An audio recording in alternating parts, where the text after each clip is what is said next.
I would like to call to order the regular City Council meeting. City Clerk Duarte, will you please call the roll?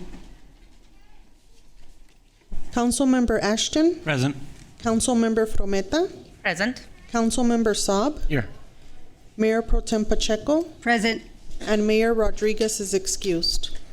Without objection, let the minutes reflect the Council's permission that Mayor Rodriguez be excused from tonight's meeting pursuant to the City Charter. I'd like to now proceed with the invocation led by Councilmember Claudia Frometa.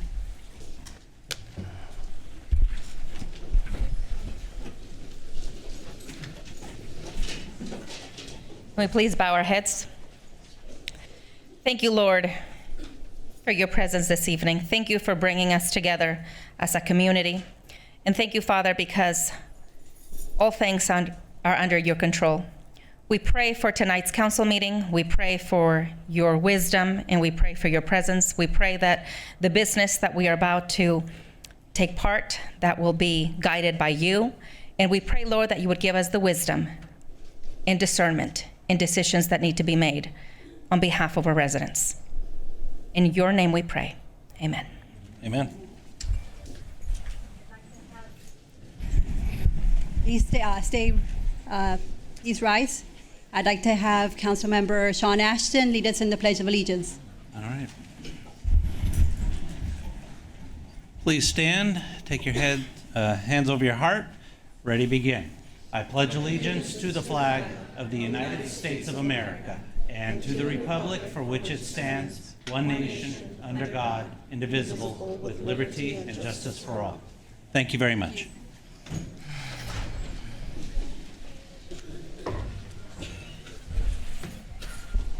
I'd like to now proceed with City Council member announcements, requests for future agenda items, conference meeting reports. I'd like to start off with my far left with Councilmember Alex Saab. Thank you, Mr. Mayor Pro Tem. Welcome, everyone. First of all, I'd like to welcome representing the Downey Chamber of Commerce. We have in the back Executive Director Michael Calvert. Thank you, Mr. Calvert. And also, just a couple events. I want to keep my comments brief tonight. I think it's going to be a long meeting. For those who may have family members who are considering joining or applying for the U.S. Service, one of the academies, there is a workshop this Saturday here at the City Council chambers. It's run, I believe, by the Congressman's office, Rocio Roybal, and that is from 9 to 12. So anyone who may be interested, welcome to come and get some more information on that topic, important topic. And then Saturday we also have an emergency preparedness fair. This is I think we've done a smaller one in years past, but this one continues to grow, and it's an important issue. Particularly, we've seen the natural disasters that happen around the world, and we know that an earthquake is imminent. Who knows when it's going to come, but we need to be prepared, and it's important that the residents also receive the proper information to protect their families in a moment of mass emergency and catastrophe. And that will be also on Saturday from 10 to 2, and that will be at Calvary Chapel, and that is over on Imperial and Woodruff for those who may not know where it is. And then lastly, I do want to also remind everyone that the Downey Roseboro Association is having their outgoing court ceremony this Saturday at the Downey Theater. They've served our city, represented our city well for the last 2 years. And I know that there's a lot of construction going on in the theater, but it's always a nice event to see all the young faces, anxious and eager to represent the city on the float, on the parade, New Year's parade, and the city throughout the year. So I want to welcome everyone to that. It's Saturday at the theater, begins at 5 p.m. And that concludes my comments, Mayor Pro Tem. Thank you. I'd like to now proceed on over to Councilmember Claudia Frometa. Thank you, Madam Mayor Pro Tem. Good evening, everybody. It's such a pleasure to see you here joining our council meeting this evening. Thank you for joining us. We understand there are always concerns, and being part of the meetings and engaging with one another is part of keeping strong communities. I always say, engaged communities make for strong communities. And this evening, I want to let you know, as my council member Saab did mention briefly, I do want to encourage you and your neighbors and your family members to please attend this Saturday's Emergency Preparedness Fair at Calvary Chapel, Downey, from 10 a.m. to 2 p.m. I've gotten some emails from our residents asking why is being held at that particular location. Well, as you know, our city is currently going through a very robust infrastructure upgrade throughout our community, our parks, and there is so much going on, and we certainly appreciate the understanding and the level of support through Measure S. These funds, and again, this half a cent tax was voted by the residents of Downey. And we only have a certain amount of time to get a lot of this work done. And so we want to ensure that while it might be a little painful for several months, for 6 months, maybe a year, that after all that is completed, we will be able to enjoy our parks and our library and all of the renovations for generations to come. Downey is a phenomenal city, and we're doing the very best we can to ensure that our residents and our community enjoy a good quality of life. I want to thank our Downey Police Department, Chief Milligan.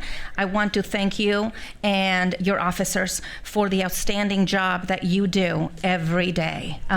We see the hard work they put in, and we also see the demands that the job entails.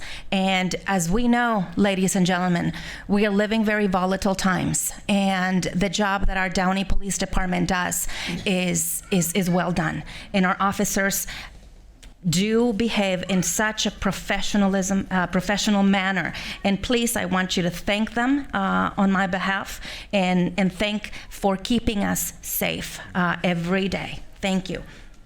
I would like to invite you to visit our new renovated Downey.org, our Downey website. Many of you have emailed us over the last several weeks to find out, because there's so much going on in our city, you wanted to find out where you can find information.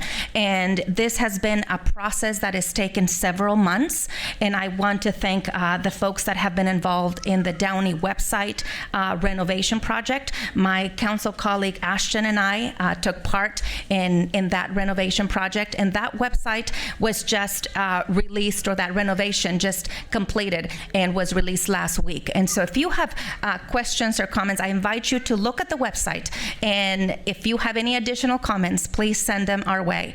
There's a link for Measure S improvement projects, and we want to continue to be as transparent as we can and continue this communication. It's not easy, folks, but we want to continue to do that.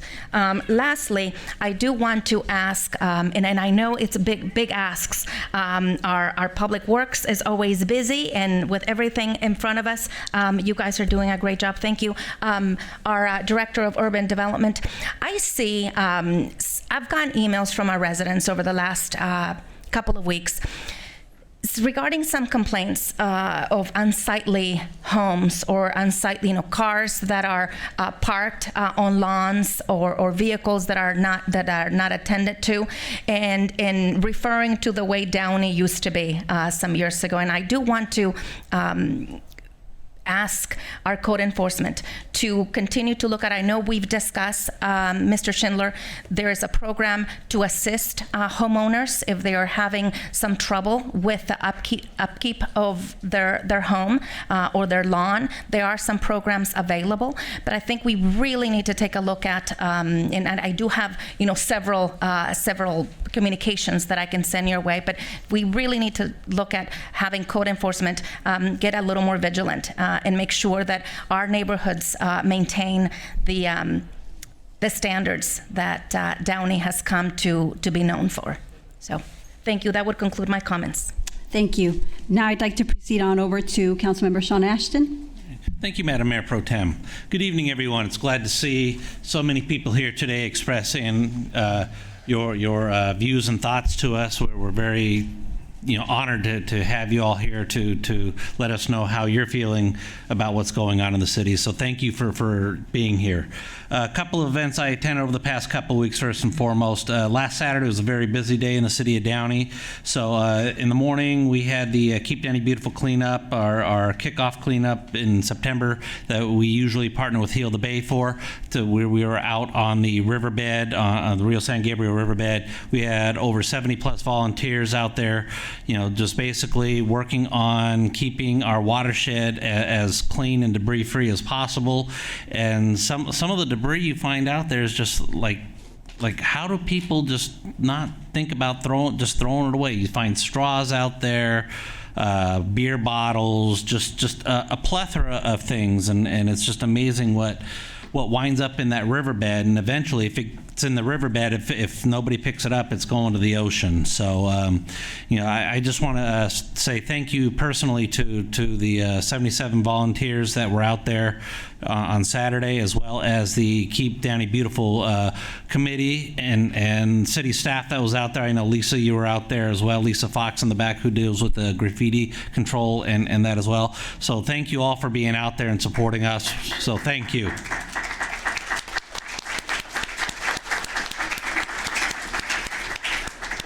And then to piggyback off of that, I know our next cleanup will be on the third Saturday in October, and I don't have the exact date of that, but I believe it will be the 19th, Saturday, October 19th, and we will meet in the grocery outlet parking lot. So if you have an hour to spare next month, we'd love to have you out there. We'll be cleaning up in and around the Firestone Downey Avenue intersection in that area. We'd love to have you out there. Also, this Saturday, we have the International Food and Music Festival. Great time. We hit it out of the park. So to Parks and Rec, thank you, Pam, and thank all your staff for me as well. Again, great job getting that set up. I know we had police and fire out there as well, so thank you guys for all you guys do for us throughout the city, as well as just having your presence out there at the event. So thank you very much. A couple of events that are coming up. I know we mentioned already the next Saturday we have the Academy workshop that'll be right here. So I know Councilmember Saab brought that up. The Emergency Preparedness Fair will be at Calvary Chapel. That'll be from 10 to 2 this upcoming Saturday as well. And with that concludes my comments. Thank you, Madam Mayor Pro Tem. Thank you. I'd like to start off by just thanking everyone and welcoming everyone to our council meeting. It's always a pleasure to see everyone, and it's always a pleasure to see a full house. That just goes to show how much you care about the community, and that is a plus for me and with us here on City Council. So thank you all and welcome to our City Council. I'd like to mention some events. Well, actually, first off, I'd like to welcome my parents who are in attendance. Thank you for joining me here today. Mom and Dad, thanks for all your support.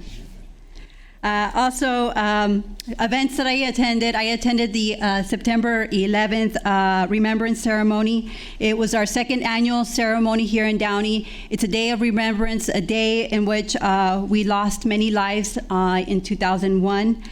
And also, I attended the International Food Festival, and like what was mentioned, it was a lot of fun.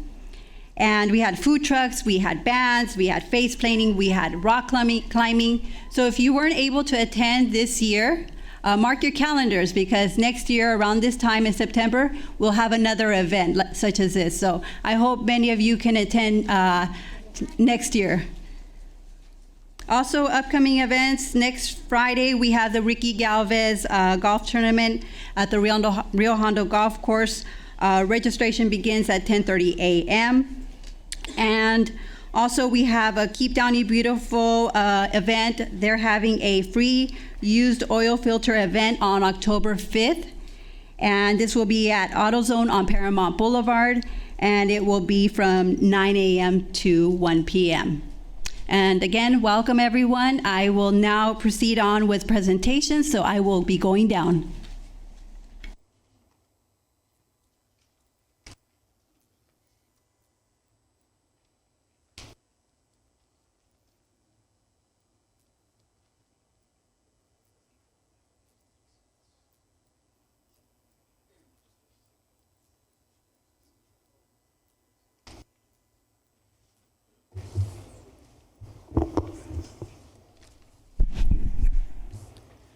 So I'd like to start off with the Mayor's Servant Heart Award. And for this award, we are honoring a 6-year-old, Aaron Lomas. Do we have Aaron in the audience? Aaron, can you please join me?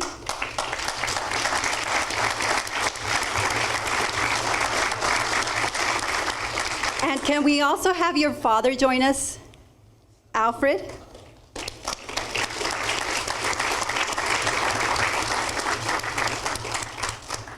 So tonight we are honoring this remarkable 6-year-old, Aaron Lomas, who organized a backpack giveaway in honor of recently fallen LAPD officer Juan Diaz. On August 10th, 500 children received 5 free backpacks at the Yard Muay Thai, a gym in Lincoln Heights, close to where Officer Diaz passed away. Aaron has trained in wrestling, jiu-jitsu. These types of martial arts require a lot of discipline. Aaron's coach, Robert Rodriguez, believes Aaron's martial art training may have encouraged his social activism. Thank you, Aaron, for your selfless acts of kindness. Your heartfelt efforts and your accomplishments have been an enormous impact to our community. And so because of everything that you've done and your accomplishments, we are giving you the Mayor's Servant Heart Award.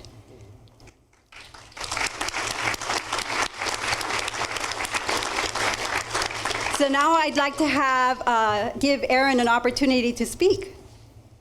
You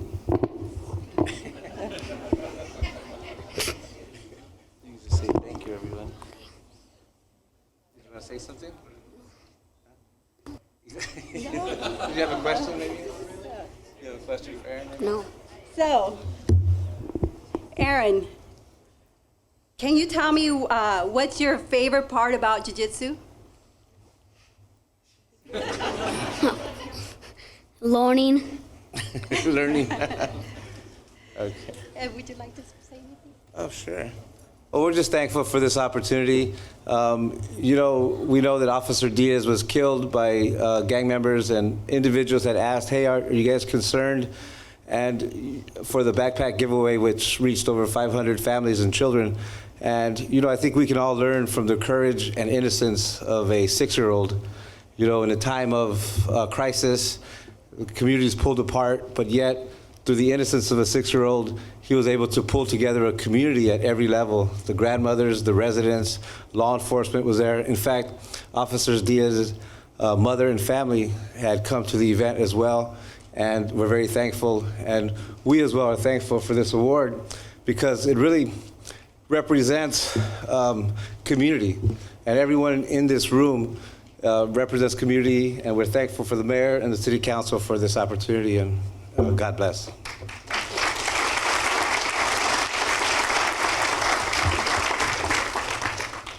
So Aaron, I have here with me a certificate.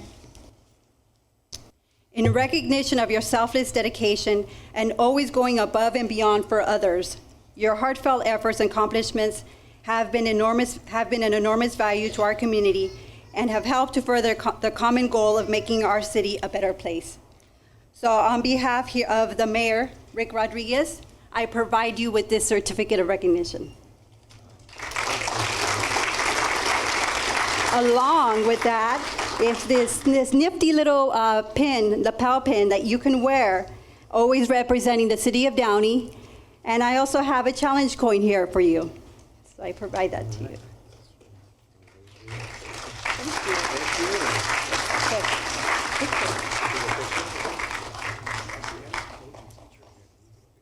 Can I also have Aaron's coach and teacher come up?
I'd next like to proceed with the Downey's Finest Award. And for this presentation, I'd like to invite up Alvin to help me with awarding the Downey's Finest Award. Round of applause.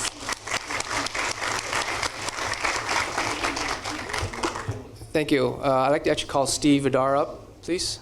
He's the recipient tonight for the Downey Finest Recipient Award. As a Madam Mayor Pro Tem, and thank you, member of the City Council. As Mayor Pro Tem stated, my name is Alvin Lam. I'm the IT system manager for the city. Steve Vidar has been excellent staff to help with the IT services need that we have in the city. Steve has provided the help desk support for the past 6 years to all the city staff. And you know, in the IT world, we don't get recognized very often for this. Many times we're behind the scenes, late nights, taking care of system upgrades and patching systems and dealing with all the users issue that calls. But we don't very often get recognized. So this is really a great treat for us, and I'm very proud for Steve to get this for our department. You know, what makes Steve the ideal recipient for this award really, you know, is his dedication to his work.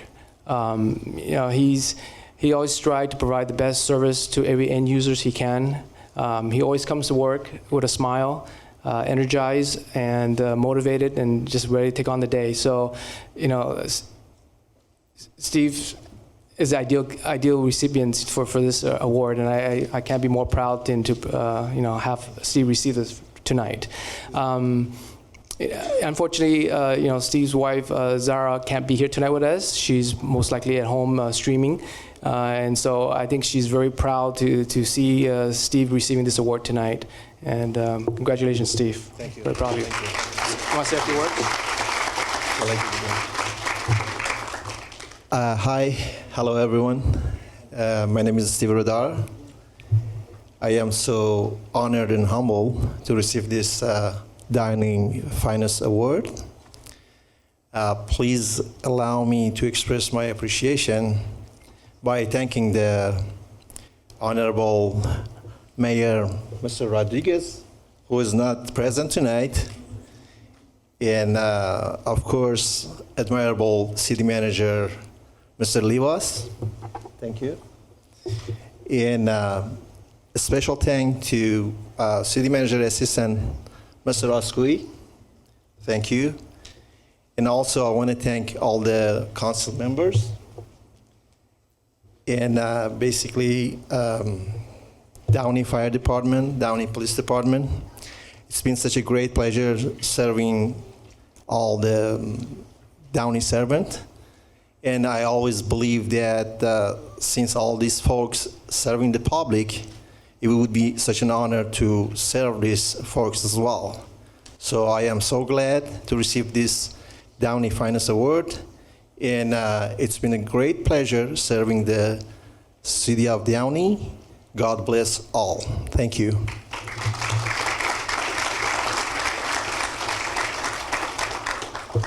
So I just wanted to say a couple words. Steve is a remarkable individual. Every time I see him here at City Hall, he always has a smile on his face. He always gives his 110%. And it's because of this that you are receiving the Downey's Finest Award. We have so many great people in our city, so many, we have great staff.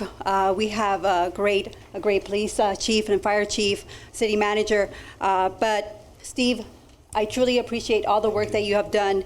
And because of that, I have here an award. As an unsung hero, your extraordinary everyday efforts to do the right thing and your commitment to excellence in your work, all while being humble in your actions, is what makes you Downey's finest.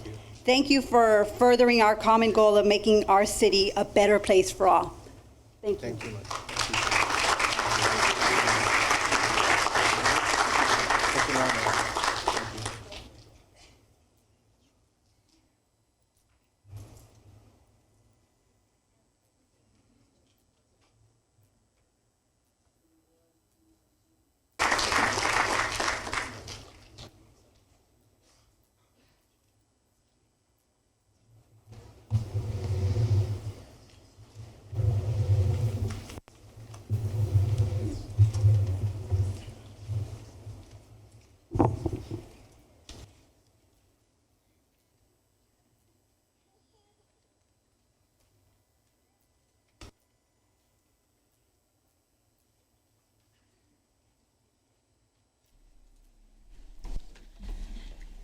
Now is the time for a non-agenda public comment. Before we begin the non-agenda public period, I would like to remind members of the audience of the city's meeting rules contained in the Downey Municipal Code. Members of the audience who wish to address the City Council during non-agenda public comment are prohibited from engaging in any conduct that disrupts or interferes with the meeting, such as yelling, screaming, cheering, or whistling. If a speaker engages in conduct that disrupts or interferes with the meeting, I will ask the city manager to have the speaker removed from the chambers until the end of the non-agenda public comment period. I remind speakers that each person has 5 minutes to speak on non-agenda items, and that your comments be addressed to me and not to any other city council or staff member. Please state your name for the record. Those wishing to speak may now come forward. Welcome. Madam Chair, good evening. Good evening.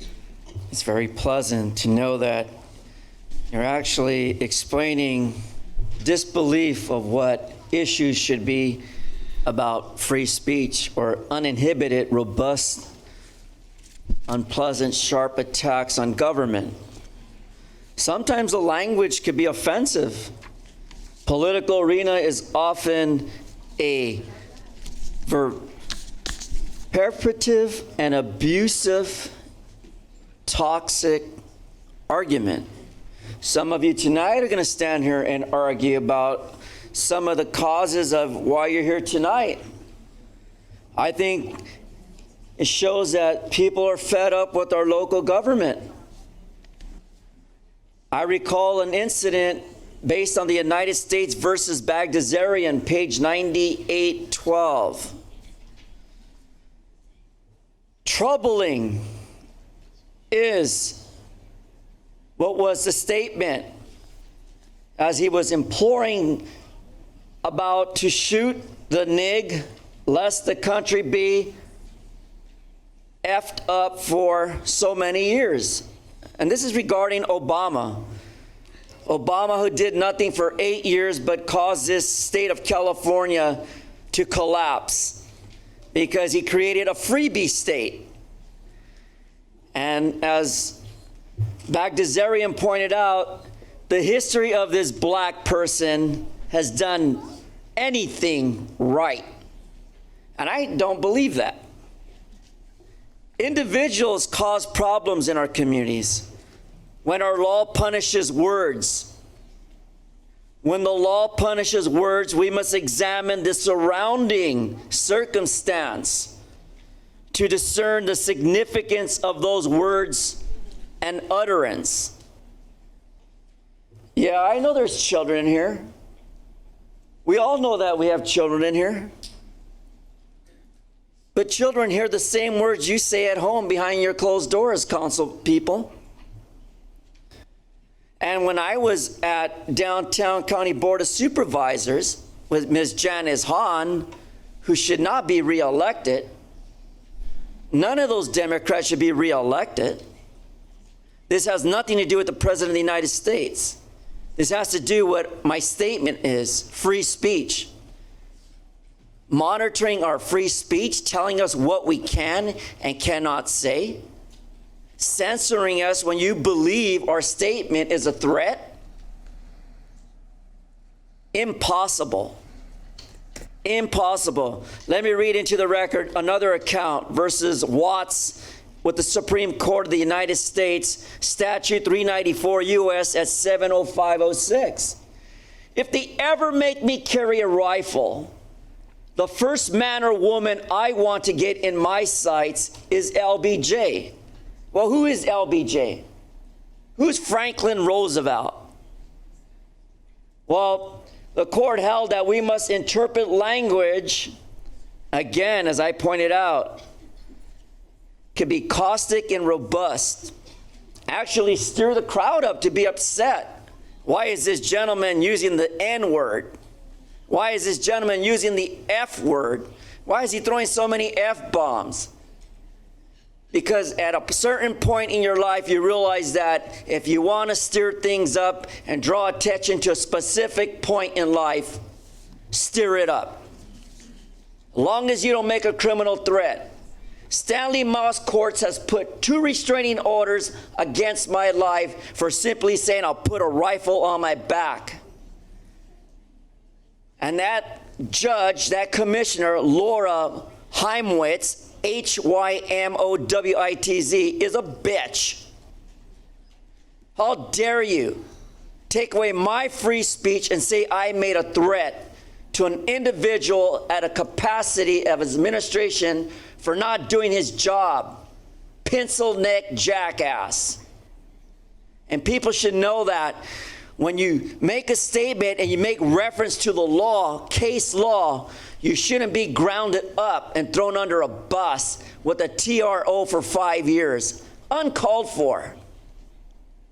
5-year restraining order against a person for saying life is fucked up.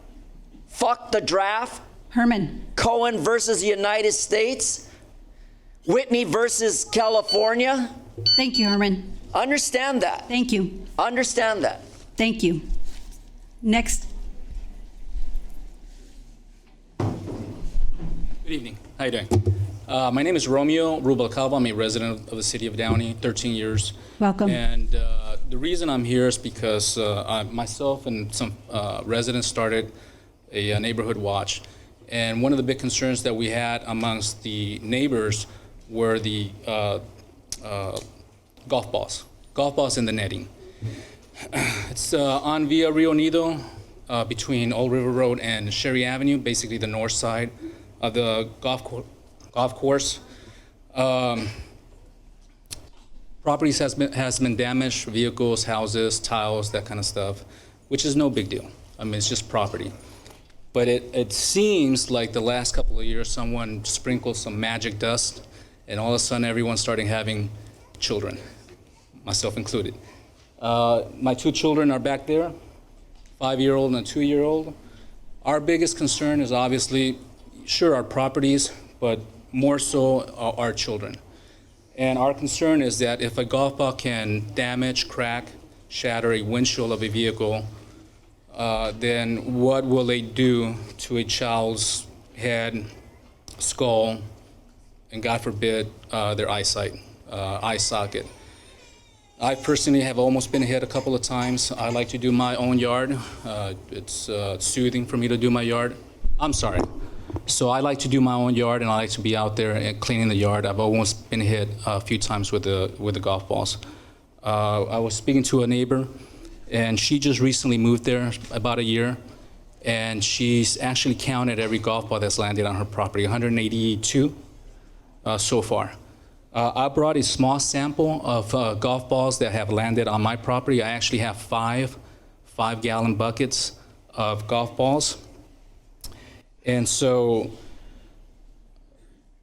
as I stated earlier, you know, sure, we care about our property not being damaged, but our biggest concern, especially now that, you know, it seems like everyone started having a family, young kids, is that our children, we don't feel comfortable having our children outside playing because you're always wondering when that golf ball is going to come. And they do make it all the way to the backyard. We've been speaking to Mr. Rodriguez. He's not here, I understand, but, you know, he's tried to listen to us. I know we've been having problems with the trees as well.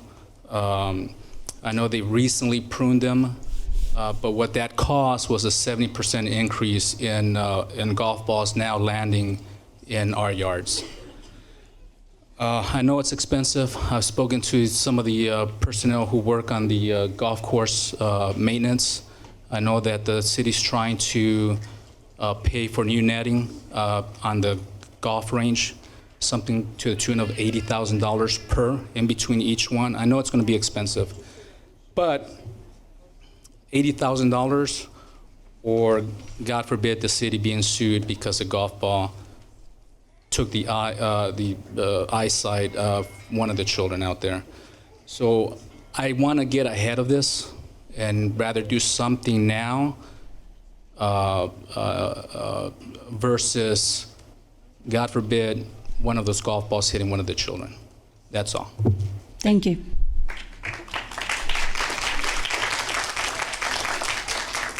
So what we're going to do is we're going to address, we're going to listen to everyone here. There's a long line, as everyone can see. We're going to hear everybody out, and then we'll address everybody at the very end. So I will have the next speaker come up, and then we will proceed on from there. So I'd like to have the next person come up. Please state your name.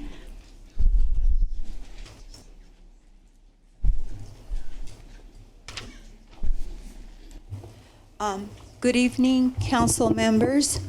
I'm a physically disabled teacher for LA Unified, and I'm a resident of Downey since 1994, and I'm here to speak on behalf of my neighborhood at the present time. And we would like to ask you to help us with the main sewer pipes that keep breaking since before I moved in 2010 to my present address, which is here in this petition. And the second point is to get stop signs, because people drive super fast and children cannot ride their bikes, or pedestrians can't walk because it affects the pedestrians, the children, and the safety of the drivers, because we don't have any stop signs. And the third one is to ask all of you to please help us repave our streets, because this is the first home since I moved to Downey, California, that for the past 9 years is getting worse and worse. And my neighbors that were very kind in bringing me today, they purchased a home in the corner for almost $1 million. Their children cannot ride their bikes because they fell into the potholes and scraped themselves. So What now street they is don't ride this? their- I'm sorry, what street? Samoline Avenue and Kingby, and their house is in the corner. I'm across from them. And I have a water hydrant in front of my house. The pipes have broken 3 times since I moved to that home. And I ask that you guys help me put my house together again, because in January, after coming out of a hospitalization, the sewer went inside. I had a sewer overflow. So now the neighbor on the other corner thinks that all the breakings of the pipes are my fault because they opened the water hydrant to clean the pipes. And I hope you guys can take care of those things. And I have all the information, and I thank the people that assisted me to come forward. It's my first time. And thank you for giving me this time to speak on behalf of my neighbors and myself and the children in our neighborhood. God bless you all. Thank you. Can I get your name, please? Leticia Gonzalez, and with me is Juan Campos, the neighbors that just bought the home for almost $1 million, $955, and it's not right for them not to be able to ride their bikes anymore. Okay. So to my right, we have Delfino. Can you please speak to him? And thank you for coming today. Thank you.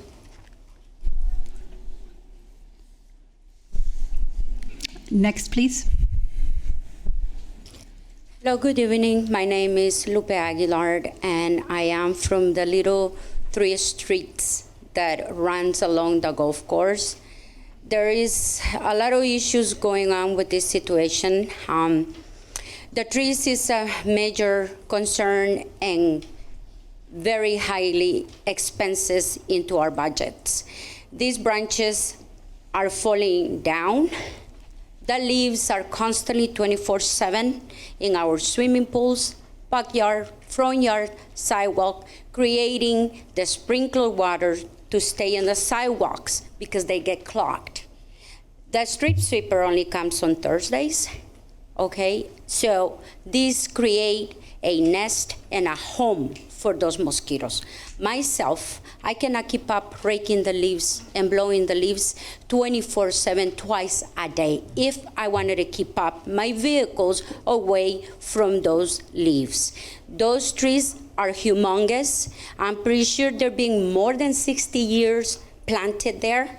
Unfortunately, the maintenance on those trees, the city has not picked up into it, and that's the reason why it's creating problem. I've been calling, I've been sending emails, we have met with people, and all they said is gonna get back to you. But I can tell you that I work, I have my own expenses to pay. I'm not gonna be paying 3-4 times a week to get my swimming pool clean because of the leaves that falls for those trees. I cannot be paying a gardener twice a day to clean my yard. I'm doing it. But I don't think it's fair that for many years this situation has been there, and all I hear is, we'll get back to you, we're working on it. I really think it's time to start working on it, and we really need to hear saying as step one, this is where we're heading. Because I'm tired of my claims on my vehicles, damages, everything from the Rio Hondo golf course. Every time there is a tournament, there is at least 3-4 golf balls coming into our home. I didn't ask for that. I don't play golf ball.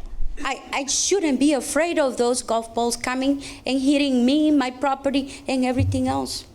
So please, it's an issue that is not just one thing. It's a lot of things. And I understand that 150 years ago, the Rio Hondo were built, and 100 years ago, the homes were built, but somebody gave permission to build those homes. And who gave permission is the people that needs to take care, things that they didn't see 150 years ago. Now the problem is here, and I really please asking to please consider and please try to fix the problem, because it's everybody's problem at the block. Not one home has never been damaged. Not one car has never been damaged. And before we have a tragedy, we need to get on it. Please, I'm a taxpayer. I pay my taxes. I pay my bills. Please, the city has a responsibility to fix what it was done 150 years ago. Thank you. I appreciate it for your time. Thank you.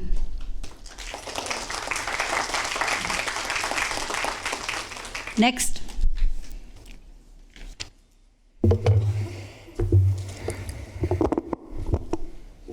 Good afternoon. Once again, my name is Edna Ibarra. I'm a teacher and a resident of this community. It's surprising to me as I walked in to hear that the civil servants sitting up there were not understanding why there are news channels here today. Really? And as citizens marched in, you were smirking too? You think it's funny that people are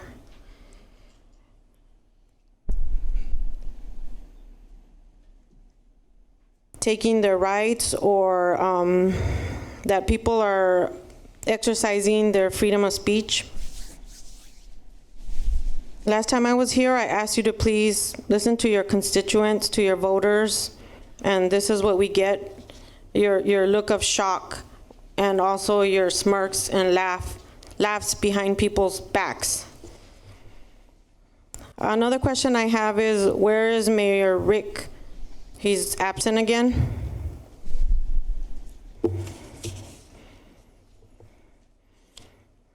The last meeting that I attended, after I left, the city manager, Gilbert, mentioned something about Downey being 40% renters and 60% homeowners. I don't understand why you gave that comment. It doesn't make people less or less human to be a renter. And that is why we have this crowd tonight. I just happened to bump into them today. I wasn't aware that they're fighting for rent control, which I also do support. But the reason why I'm here is, again, to discuss and to have you change your mind, or for you to rethink the issue about taking away the tennis courts at Furman Park.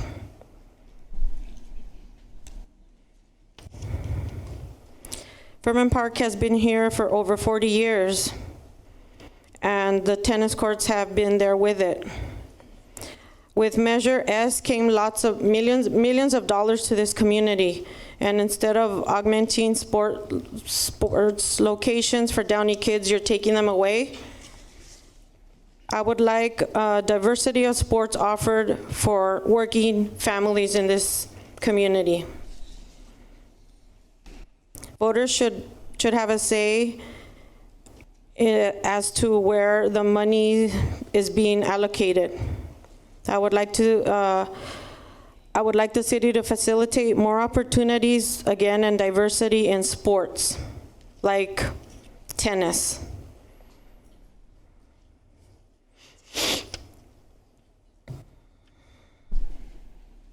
I was told that Downey hired a PR firm. I'm not sure how true that is, but if Downey has, usually a PR firm is hired in order to clean up people's messes. And I just want to ask if this rumor is true. Somebody mentioned, Ms. Fromenta mentioned and understandably, the unattended cars and lawns. I see it around the neighborhood too. But the reason why is the economy. People live check to check, and they cannot pay $100 a month to have their lawn mowed, or even they cannot afford car repairs. Why? Because the rents here in Downey are high. So I am also here supporting the citizens' request for rent control, and I would also like to ask for all the tennis courts at Furman Park to stay where they are. Thank you.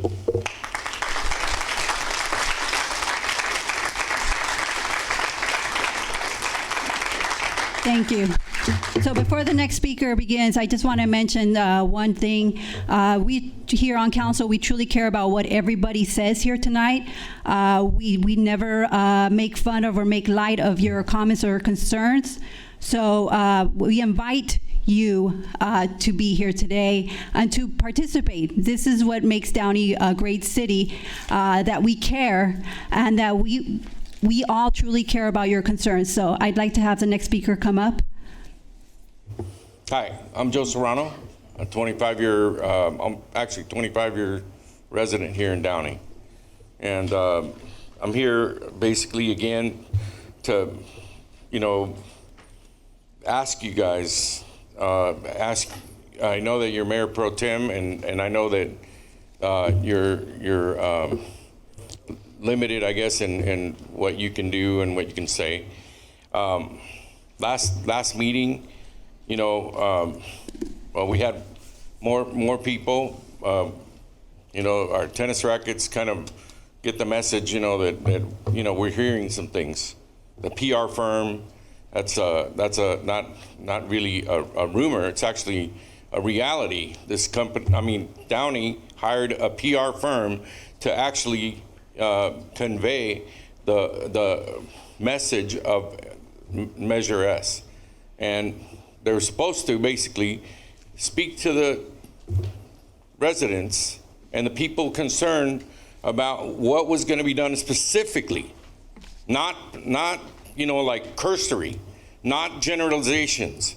So, we're upset. I'm upset now.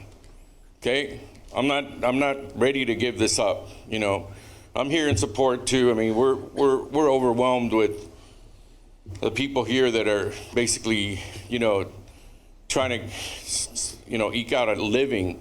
And a gentleman just, he touched my heart this afternoon, and he was like, "Hey, somebody just raised my rent 1,000%, $1,000. You know, literally. I mean, it's crazy.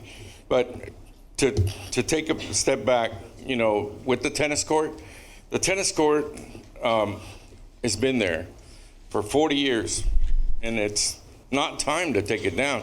It's time to build 2 more new ones. It's not time to put a basketball beside tennis. It's not time to do that. It's not time to give me an explanation that 3 years ago there was a survey about tennis that, you know, we got to go with, you know. It's like, oh, you know, we're going to put a basketball court there now, right beside tennis. Tennis and basketball do not work good together, okay? And they don't, you know. There's a small basketball court there already. There is Apollo Park. There's a lot of facilities for basketball. At the schools, we have basketball. We don't have tennis. Tennis is a specialized sport.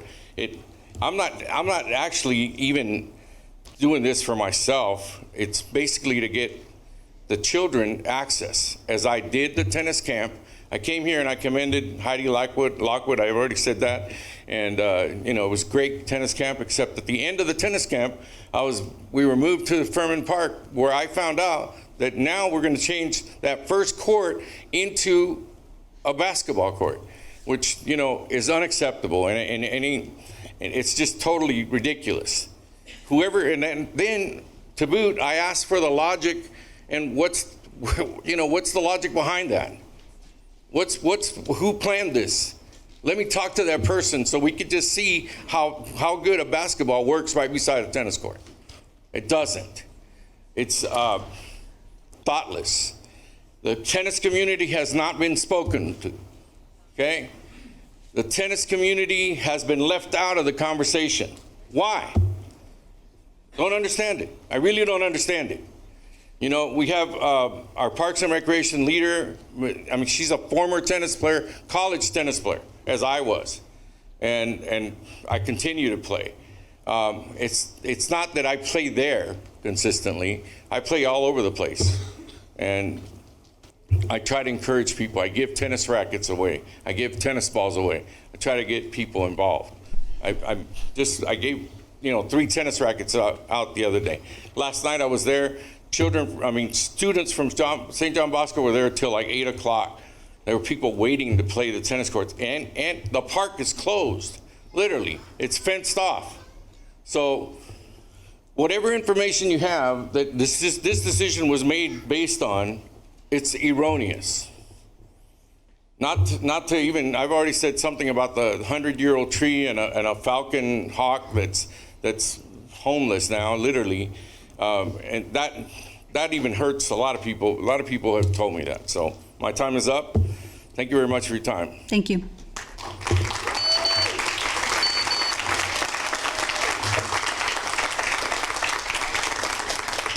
Next, welcome. Thank you. Good evening, council members. My name is Abel Dominguez. I live at the Eden Rock Apartments. I'm here tonight to ask, well, more like to demand, that you help us with rent control with AB 1482. Just this year alone, my rent's gone up about $500. And the owner stated that he needs us to move out by the 1st of October. If we don't move out, our rent's gonna continue to go up and go up and go up and go up until we move out. Why? Because he wants to rent them for a higher price. I'm here tonight to ask you guys and to demand, just the same way that you guys came out during the election to ask for our votes, I'm here to ask you guys to help us out. I cannot afford to be on the streets with my daughter. I cannot afford to pay more rent. I have a good job, I make good money, but the majority of my one of my checks is going to my rent, and I can't afford that no more. I'm here tonight to ask you guys, and like I said again, to demand that you guys do something with the Eden Rock Apartments. The apartments they're not in the best condition. All they do there is just, promise that they're gonna fix them, promise that they're gonna do something, and they just raise the rent. When the owner took over the building, all they did was just paint the outside of the building. They did a little bit of the landscaping, and that required a $400 rent increase. A lot of us got anywhere between $200 to $400, and I personally think that's unfair. I'm here tonight with some of my fellow neighbors, and honestly, I can't afford to be living on the street. I I cannot afford to have social services behind me because I have to live in my car because I can't afford the rent. So I'm here tonight asking you, almost begging you to help us out. I can't afford this. I'm not going to take up more time because I'm upset and I don't want to yell, but I need you guys to help us just the same way that you guys wanted our help when you guys wanted that seat, and that seat.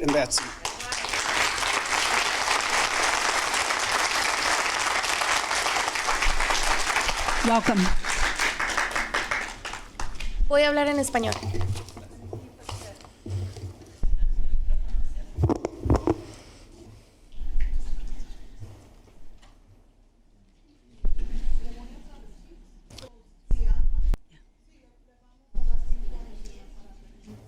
Muchas gracias.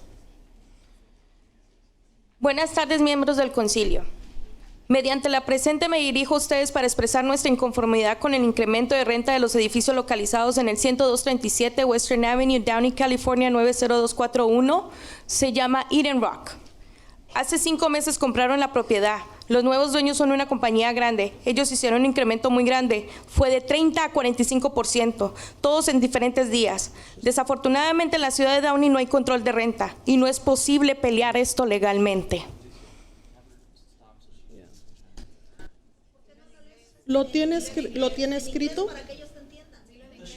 Do you have? I'm asking her if she has it written down. ¿Lo tienes? Okay, I'm going to say it in English then.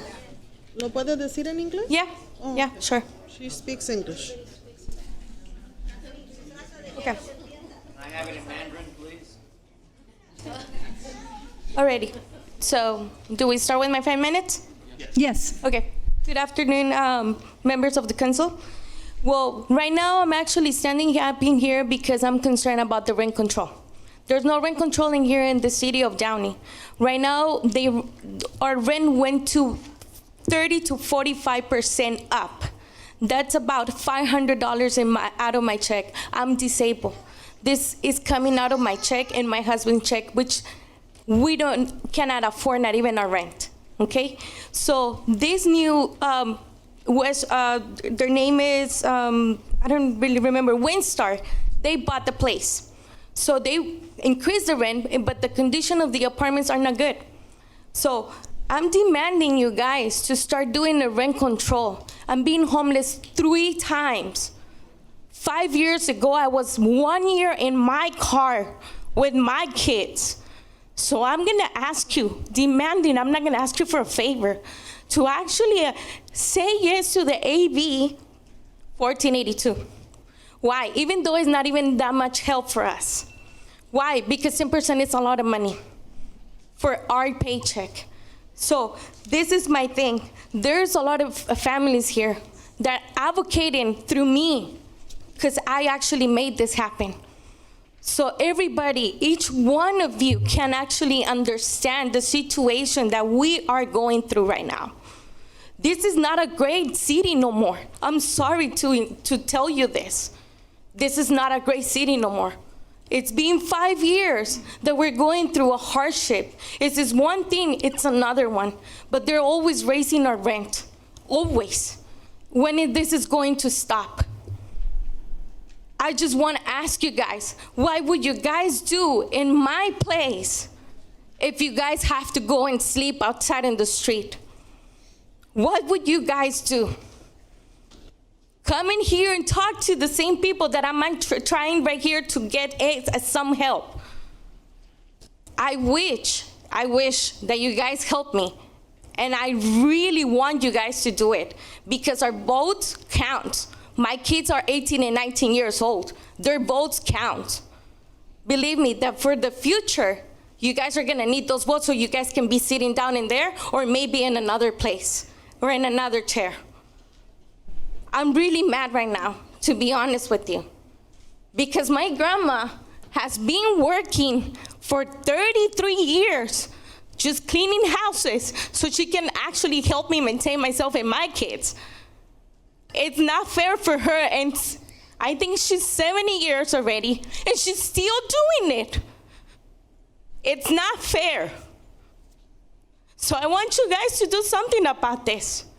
I'm just tired that one day that I'm just thinking that on the second day I'm just gonna get a 60 days notice because the management just want it like that.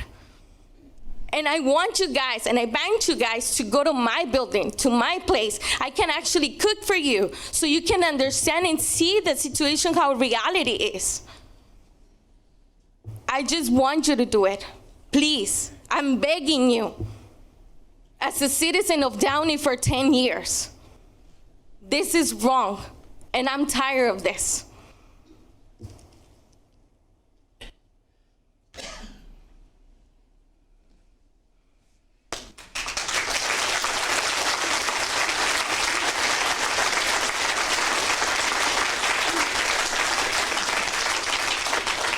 One other thing that I'm gonna actually tell you, if this thing that I'm asking you, this law to pass, or at least to do something about it before this law passed, I'm gonna ask each of one of the families to not send their kids to school.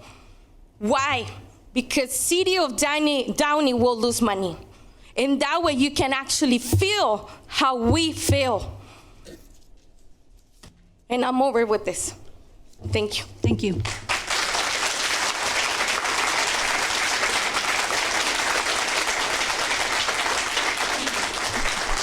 Welcome. Buenas noches, honorable cónsul de Downey.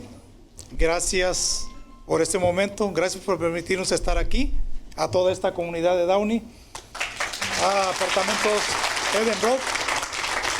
Y primero agradecerles por permitirnos vivir. Le voy a traducir. Sí. ¿Me permite, por Gracias. favor? ¿Cuál es su nombre? Bartolo Ortiz.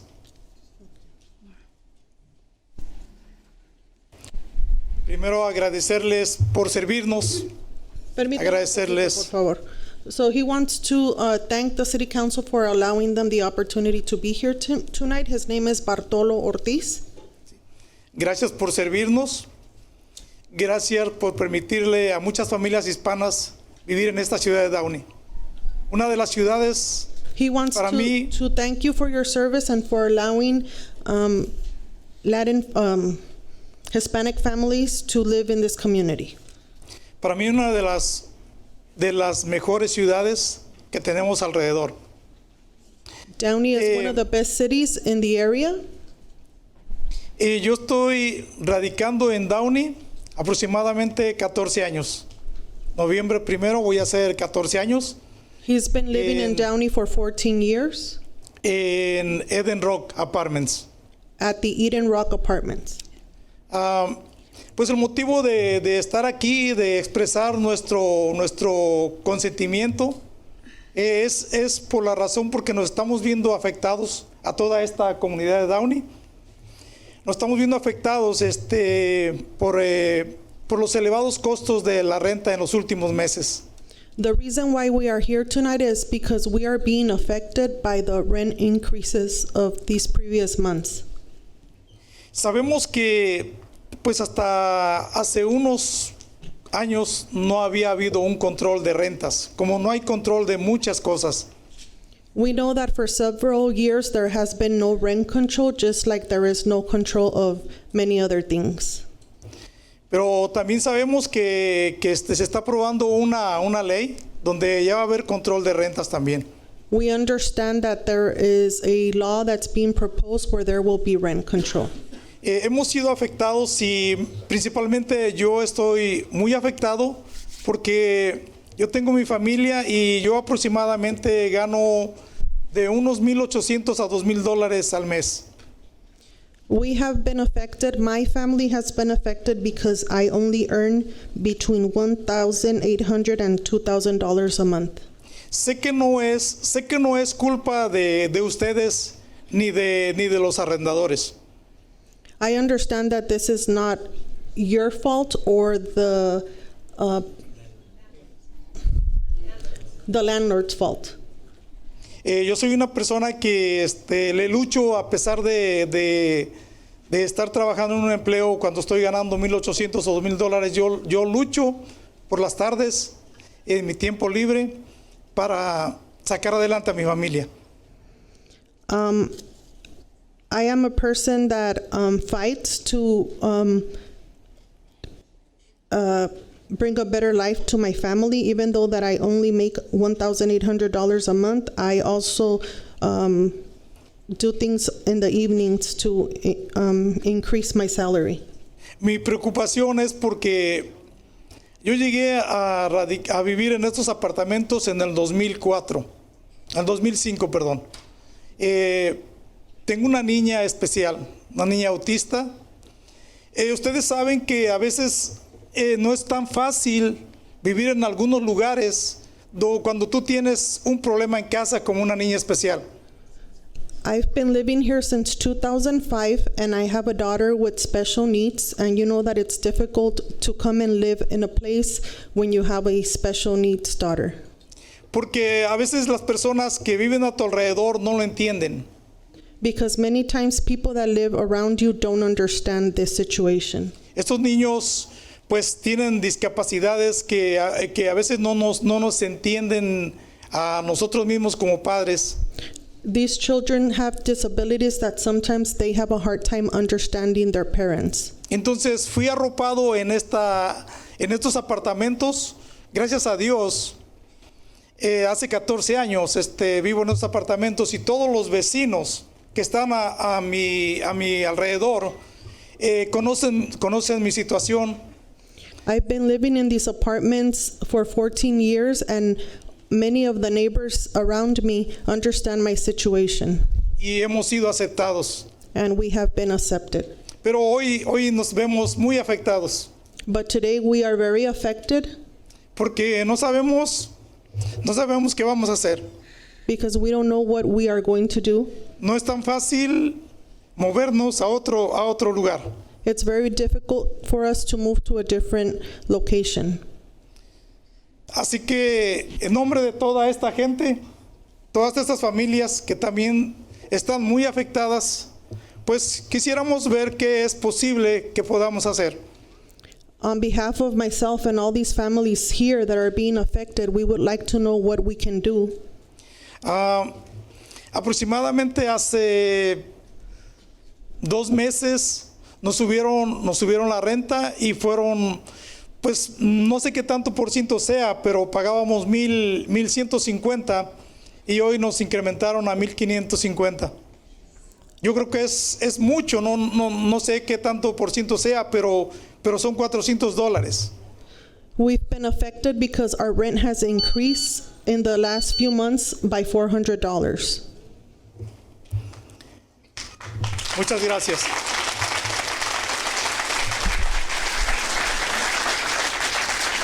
Thank you. Welcome. Voy a hablar en español. Si me permite, empieza a hablar y luego me deja decir para... Sí, claro. Okay. Buenas noches. Mi nombre es Verónica del Cid. Son mis hijos que me acompañan esta noche porque estamos en la misma dificultad de la que hablaba el señor anteriormente. Good evening, my name is Verónica del Cid, and these are my children, and we are also being affected by the same situation as the previous speaker. Nos están incrementando un elevado costo en la renta, que es muy difícil para muchas de las familias que habitamos en los apartamentos Eden Rock. We are being affected by the high increase in rent at the apartments. Eden Rock. Eden Rock. Habemos muchas familias como ven, como nosotros, pues, que tienen niños que pues también se sienten agobiados, como me sentí en algún momento yo. There are many families like me that have children and feel very devastated. Porque sentimos temor de no saber qué tenemos que hacer. We are very scared because we don't know what we need to do. Si nos tenemos muchas familias, yo sé que estaban como yo, que tenemos el temor de saber si nos tenemos que quedar, si nos tenemos que ir, a dónde nos vamos a ir. Many of us are very concerned because we don't know if we should stay or we need to leave, and where will we go? Por eso estamos aquí, porque queremos ayuda para que ustedes como personas más influyentes, The reason why we're here is because we need your help, como personas más influyentes, because you have the power. pueden ayudarnos a poder hacer que el gobernador firme la ley AB 1482. To help us encourage the governor to sign into law AB, what is it? 1482. 1482. Para que nuestras familias tengan menos temor, para que nuestras familias puedan quedarse donde vivimos. Ya nosotros tenemos, vamos a tener 4 años viviendo ahí, pero yo sé que muchas familias tienen 21 años viviendo o más en los apartamentos. To help us have less fear, we've been living there for 4 years, but there's families there that have lived for many, many years. Y más que todo también es una preocupación hasta para nuestros hijos. It is a worry even for our children. Porque en mi caso, mi hijo estaba triste porque me dice, mami, yo no me quiero cambiar de escuela. In my case, my son was very concerned because he doesn't want to leave his school. Él está acostumbrado ahí ya a ir a esa escuela y es también a la larga algo que afecta a nuestros hijos también. He's already used to going to the same school, and in the long run, it's something that affects our children. Más que todo es eso, nuestra preocupación. Esperamos que nos ayuden y que puedan entender nuestra situación, porque no es fácil. Overall, we have this concern, and we hope that you can understand our situation because it's not easy.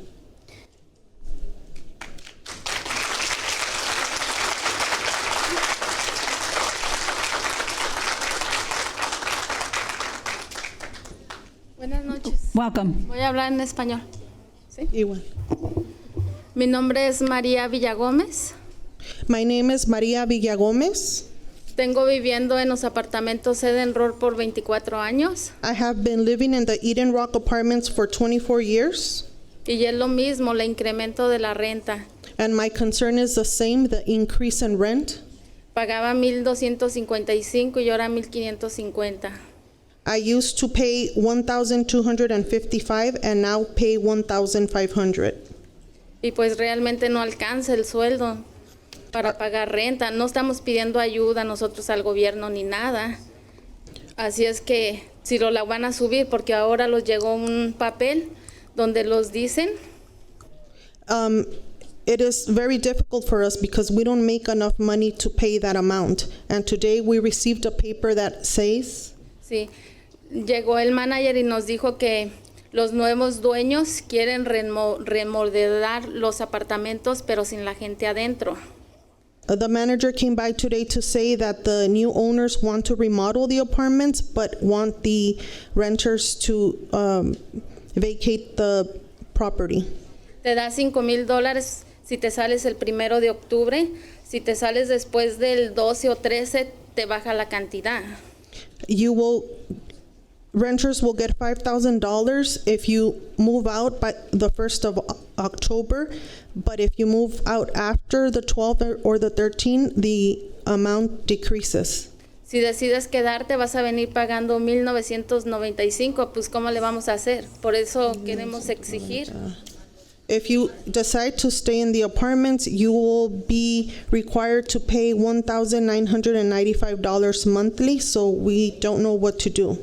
Queremos exigir por medio de ustedes que los ayuden para que el gobernador firme la ley. We want to request from you that you support us so that the governor signs the new law del control de renta. For rent control. Eso es todo. Gracias. That is all. Thank you. Thank you.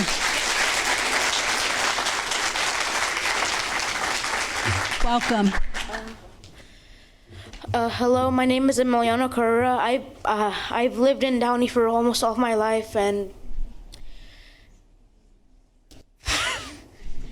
it's okay. I lived in Downey for almost all my life, but now I'm scared I'm gonna have to move out from this beautiful city. We recently got a notice that said that the managers want us out, that they want that they're gonna redo the apartments that they want to sell, and it said that we're gonna have to that they'll give us $5,000 if we leave for the 1st of October. But more than that, they'll lower and lower the quantity of the money. And me, like everyone else, is probably mad and even sad that we're probably gonna have to move, and that we're also furious that they're hiring the rent. I am a child and I do not have... It's okay.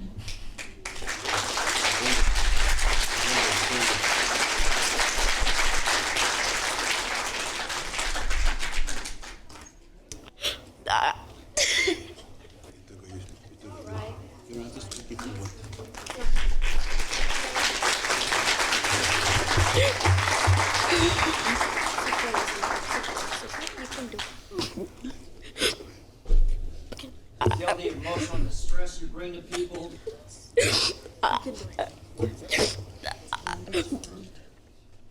I am a child and I don't want to be homeless. I want to be under a roof and stay safe. I don't want to become homeless. I don't want to be in danger of people doing whatever they want. I'm scared, like every other kid. We're all scared that we're gonna have to move out and become homeless. We don't want to leave and become homeless. All I ask for is to please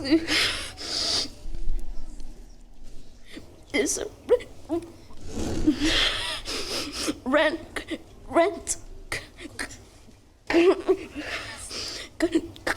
control for we can live in the nice, safe apartments and not be endangered out there in the streets. Thank you.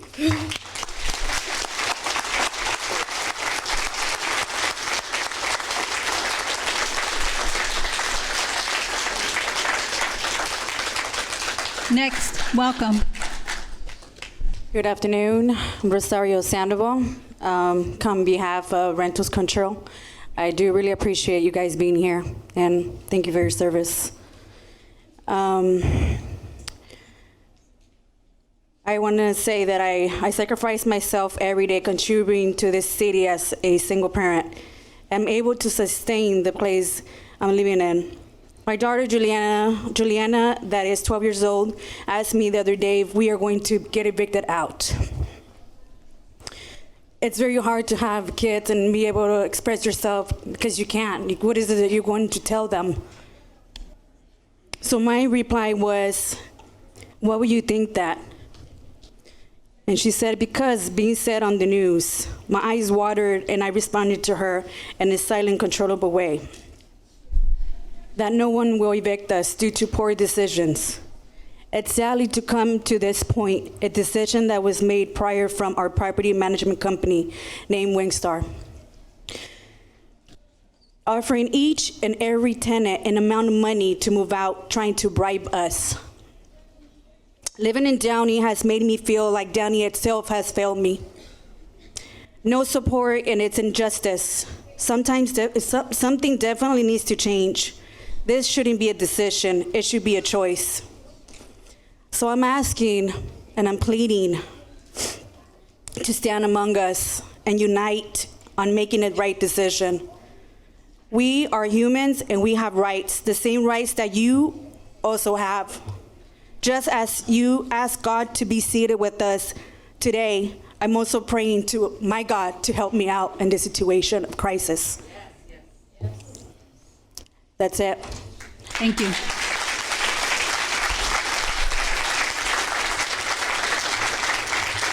Welcome. Yes, good evening, and my name is Erwin. I represent all of the tenants from Eden Rock, and I've lived here in Downey for, I'm going on 7 years. And for me, standing here in front of our government, I'm asking all of you to help us. We can't continue with this rent, I'm gonna say the rent increase. This is taking a big toll, and every family member that I speak for today before I leave, we're all struggling. This is all stressful. This is no good. We're going the wrong direction. This company, Windstar Apartments, they want to move us out. But we're asking our government to do whatever is impossible, because this has become a crisis. This rent increase is just an exaggeration. And every human being that's in here, I speak for every family, people that live by themselves. We're all being affected, including myself. And we're still struggling with this company, Windstar. They're trying to take advantage of us. And we cannot let them increase our rent. Why? Because we're barely making enough to live. We struggle at work every day, 40, 48 hours a week. For what? So they could jack up our increase in our rent? It's despicable. It's really despicable. Think about it. It's very despicable. And these people from Windstar has heard my concerns. And you know what? It's sad to say in front of all of you that they just look the other way. They look the other way. And that is wrong. Like that young man that was standing right here crying in front of all of us. Are we going the direction of what? Of going homelessness? Is they want to see homelessness in the city of Downey? Do they want to see people living in their vehicles, in their cars, or people's garages? Is that living? No, that is not living. I ask our government to please help us find a solution, because the increase of rent is just stressful. It is. And it has stressed my life too. And I speak for every person that's sitting here, standing, including myself. And I want a solution. I really want a solution. I'm asking for the rent to be decreased and for Windstar not to take advantage of all of us. We are human beings. We are human beings. Thank you. Thank you.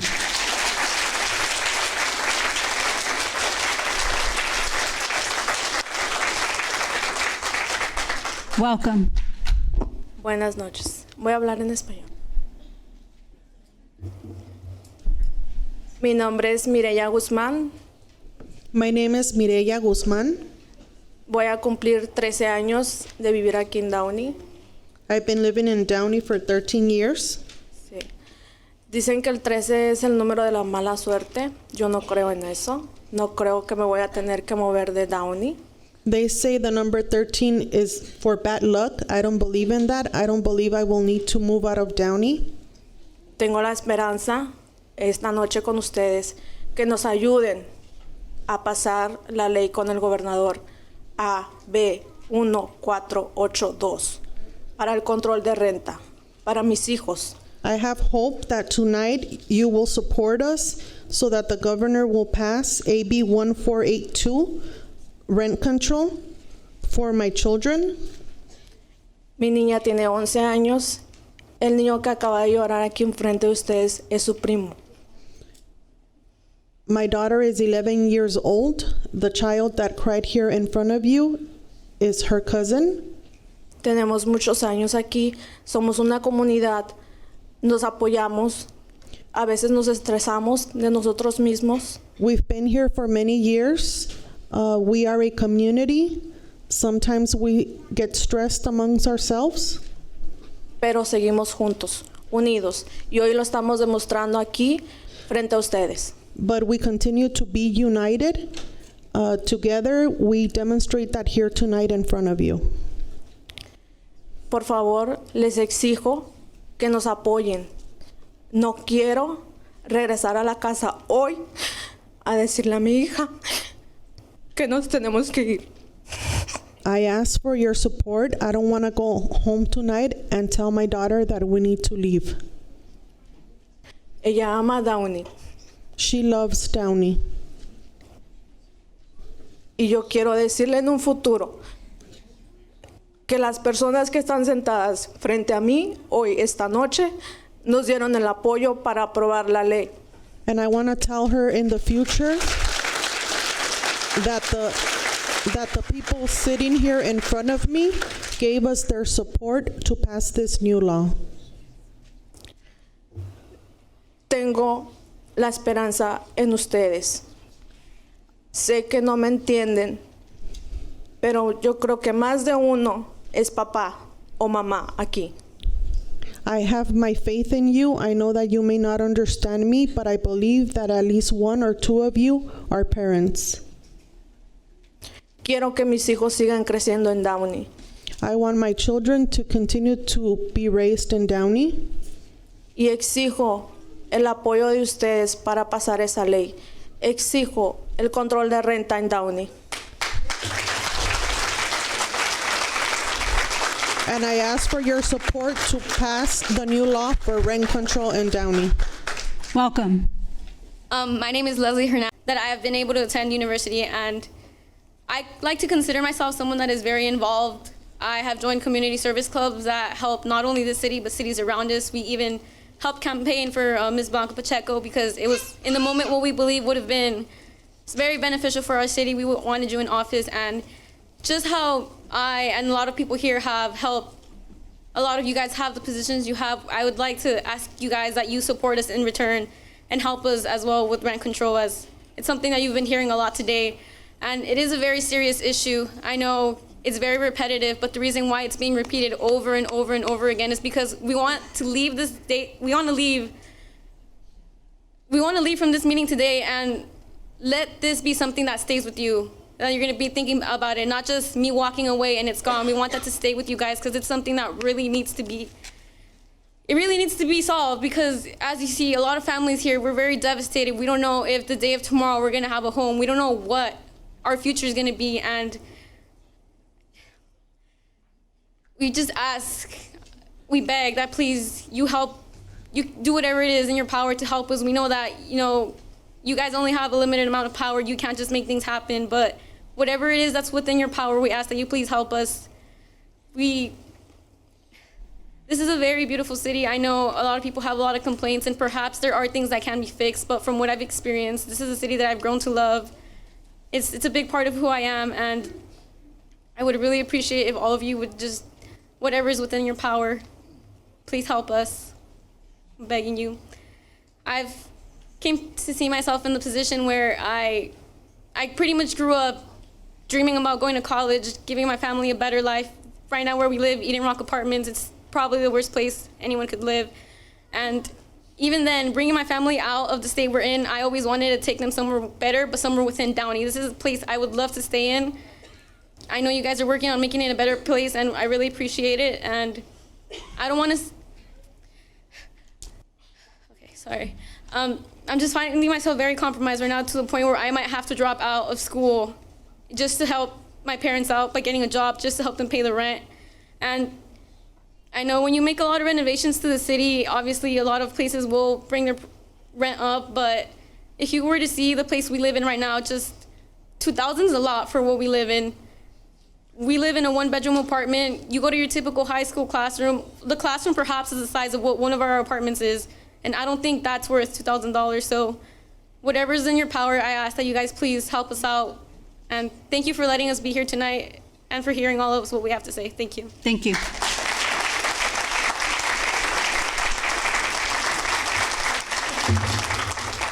Welcome. Hello. Hello. My name is Margaret Villa. I've spoken here before. I want to address the audience as well. In 2017, there was a rent control bill for LA County. It was S10. Yes, 10. We've heard of it, right? Okay, so what happened there in 2017? They wanted us, citizens, to collect 150,000 signatures just to get it on the ballot, okay? So what we did as activists, we went from San Diego to San Francisco, LA County. We collected signatures on our days off. It was just, we had a limited amount of time to get it on the ballot. We needed 150,000. We surpassed it at 364,000 signatures. It got on the ballot. But let me tell you, everybody pay attention to this. It got on the ballot, and then the media got involved. Real estate developers got involved, okay? It said, it confused everybody. People were even asking me, what does this mean, Margaret? I don't understand it. It's confusing. I mean, I would not door knock for candidates that were running for office, and that was the main subject. The main subject everybody was talking about. What does it mean? And it was so confusing. I said, turn it off. Don't watch it. Listen to what we're telling you. I'm speaking on your behalf. Listen to us. It's yes on 10. It is not no on 10. Look at the small print. They want to confuse you. These real estate developers are gentrifying a lot of Los Angeles. They want to confuse you. I didn't come here tonight plan on even speaking. I came to hear this about the tennis courts, and I support that. I'm telling you, the city of Downey needs to do better, beyond county supervisors. It's the homelessness. I live in Cerritos. But this is going to be these are going to be my constituents because I'm going to run for office. For 6 years, For 6 years, I've walked in the streets and we fed the homeless in downtown LA, Skid Road, for Kenneth Mejia, who was running for office, 2016, 2017. Don't forget Rodolfo Cortez's name. Oh my God! Don't forget his name. He's running and representing Downey as well. He ran last year as well. But I'm telling you, it's so passionate, and I'm driven, and for so many years, and what they put us through, and then the media confuses who's working the hardest. These black and brown people that are working the hardest, 2 and 3 jobs. They're taking their information from the media, and it's confusing the hell out of all of us. And I'm telling you, do better, Downey, do better. Thank you. Thank you.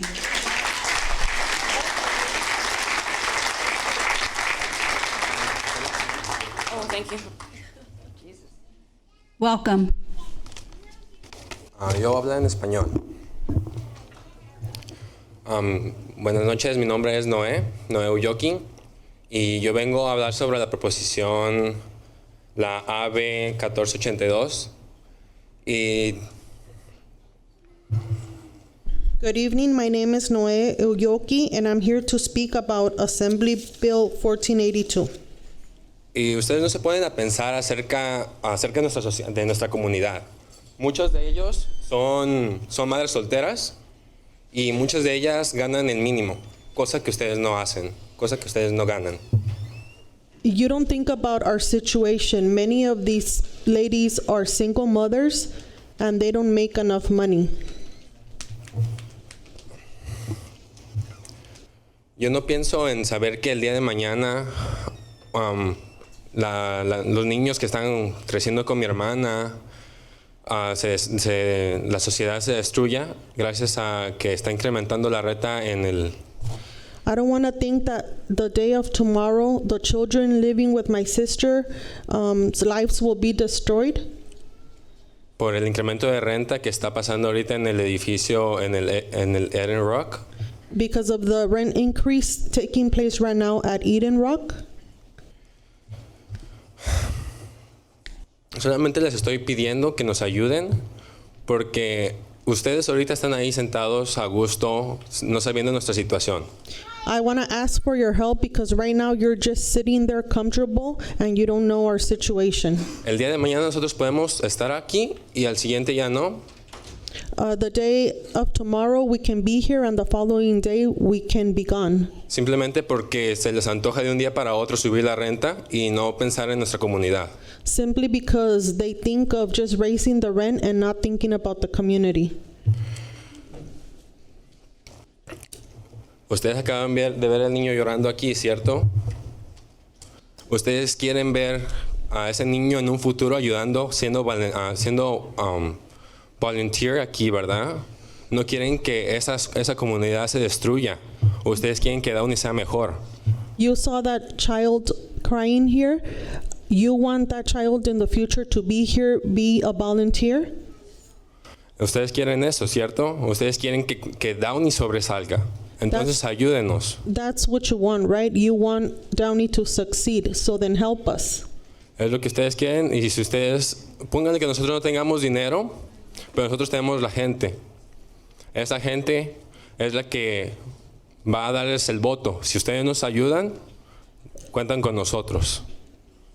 The people don't have money, but these people are the people that are going to help you get your votes. So help us. Gracias. Thank you. Thank you. Next, welcome. Thank you. Good night. Please lower the mic in front of you. Sure. Thank you. Good night, everybody. Muy buenas noches a todos.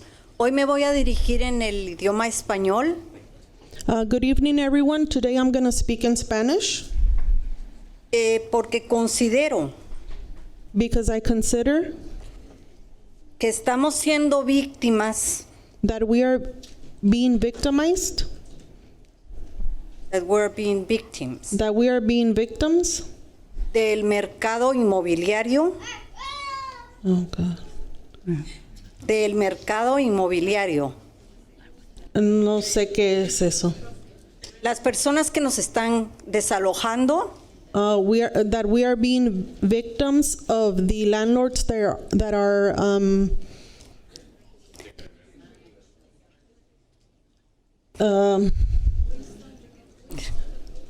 when you are being thrown out of your apartment, when you're getting evicted. I'm sorry, evicted is the word. Mayormente de las personas que somos de bajos ingresos o de ingresos limitados. Especially those that are low income or limited income. Muchas personas de ellas discapacitados. Many of those people with disabilities. Como mi esposo y yo. Such as my husband and myself. Nosotros vivimos en la ciudad de Downey por más de 20 años. We've been living in Downey for more than 20 years. No tenemos ningún récord criminal. We don't have a criminal record. Hemos sido buenos ciudadanos. We have been good citizens. Y el día de hoy estoy hablando porque nosotros recibimos una noticia de 60 días. Today I am speaking because we received a 60-day notice. Y todo esto yo pienso que está siendo premeditado. I think all of this is being premeditated. Tomando alevosía y ventaja. Taking advantage. Alevosía. No sé esa palabra. Alevosía. Maliciously and taking advantage. Están tomando ventaja de nosotros por ser personas de bajos recursos. They are taking advantage of us for being low income individuals. Y porque piensan que nosotros no tenemos el carácter para venir a pedirles a ustedes que se involucren dentro de la comunidad. And they believe that we don't have the character to come and ask you to get involved with the community.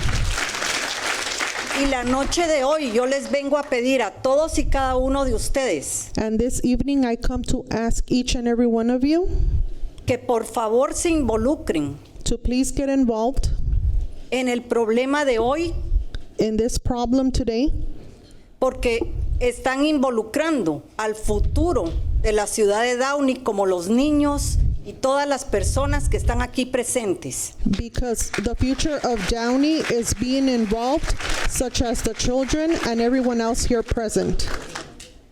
Muchísimas gracias. Thank you very much.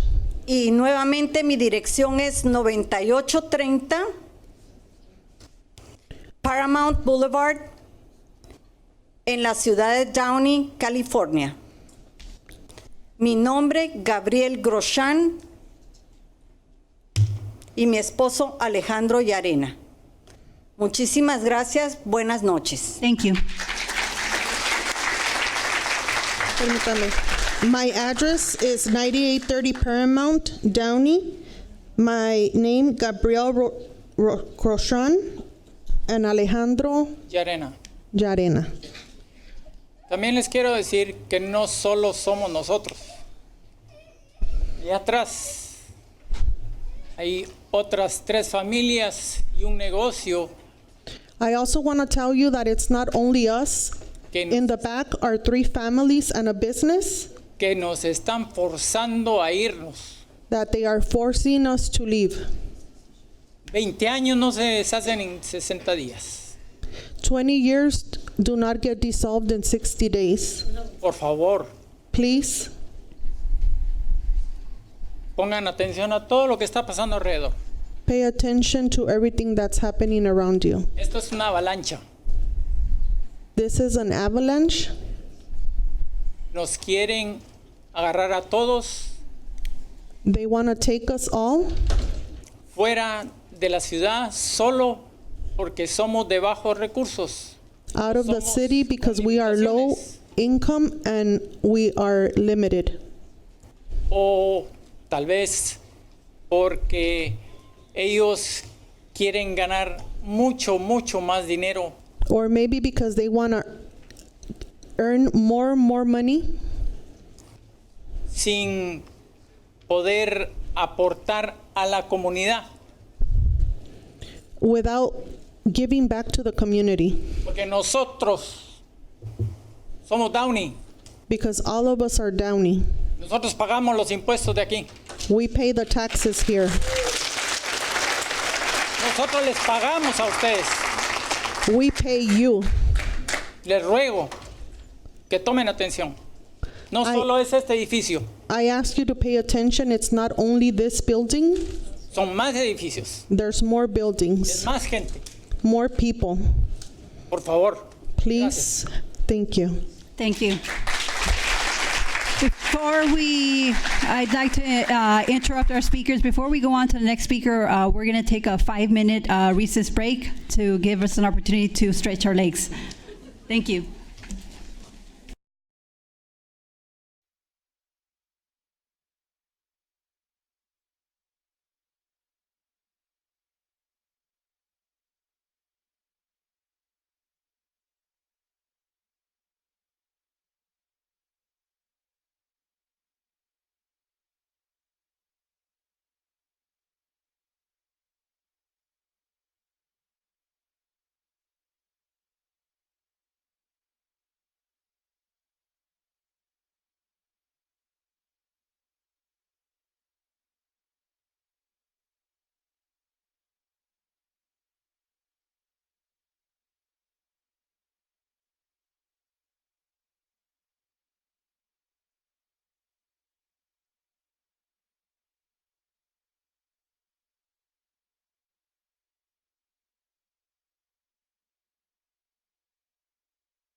I'd like to invite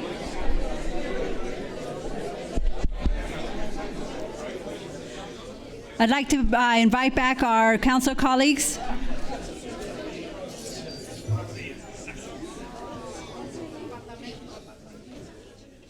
I think did I?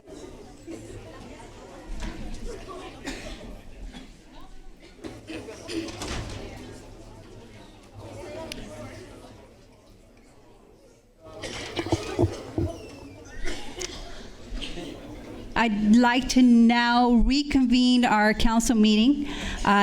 Welcome. Thank you. Hello, my name is Elizabeth Jaime Rios. I've been a resident of Downey for 12 years now.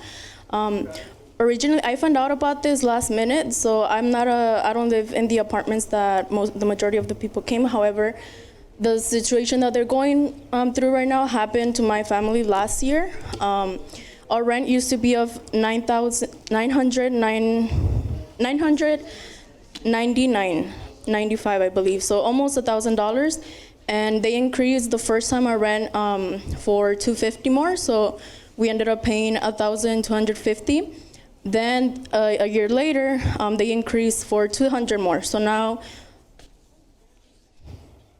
no, $300 more, because now we pay $1,550. And we're expecting another raise by the end of the year. However, we don't know how much they're gonna raise. When this situation was happening, my mom and some of my neighbors came in and asked the city if the new owners could do that, and the answer they got was that they could increase it to 50%, and then a year later they could increase it again for whatever money they can. So that's what the answer they got. There wasn't really anybody to speak for us when that happened to us. However, when we heard that was happening to the residents of those apartments, we came in support because my father is the only one that contributes to the rent. I just graduated from college and I just got a job. Actually, my first day is tomorrow. So I have student loans to help through my college. My sister, she's currently going to school, so my dad helps her out with that too. I have a older brother who doesn't live with us. He lives in another state. And then I have a younger brother. He's 16 years old. He is autistic. He used to receive help from the Social Security office. He used to receive Medi-Cal. However, they told my family that in order for him to continue to receive those services, my dad had to earn no more than $2,000 a month. Our rent is like 75% of just that. So he had to take in extra hours. He works every other week from Monday to Saturday. He goes to work at around 3 to 4 a.m. and doesn't come back until like 3, 4, sometimes 5 p.m. just so he could earn enough to pay rent, aside from paying for our cars, paying for food, and other expenses that we have. Because he was earning more than $2,000, they canceled my brother's medical, and now they're telling us that we have to pay over $3,000 in over fees because my dad was earning more than $2,000. So we explained their situation, that how are they expecting us to live with just $2,000 a month when our rent takes literally 75% of just the checks. So we came in here to support the people from those buildings, because the things that they're going through right now, it happened to us, and I can tell you that it's hard, because now we rarely see our dad on Sundays whenever he doesn't work. Sometimes he spends it with us. Sometimes he's just and by us I mean like going out, like family stuff. But sometimes he's really tired, so we're just at home pretty much waiting for him to rest. Like I said, my brother, he was autistic. We've been in this city for 12 years. My family and I, we moved from Mexico. So this is the only city that I've known ever since I moved here. I don't know what it feels like to be born in this city, but in a way I feel like I do, because this is the only city and the only place that I've lived for ever since I moved here to the States. This is where I learned English. This is where I got engaged with my community. This is where I made friends. This is where I made family. I met family because I had family here that I hadn't seen since they left from Mexico. So I just really hope that you guys take into consideration that it's not just them. It wasn't just me. It's actually a lot of people that are going through right now, and they're getting their voice heard now. My family wasn't when it happened almost 2 years ago, and I'm pretty sure that if nothing gets done, it's gonna be more people going through this in the near future. Taxes keeps going up, everything is expensive, and we couldn't leave because Downey has a great school system for my brother. So that's the reason why that we decided to stay and actually pay those extra money. Thank you. Thank you.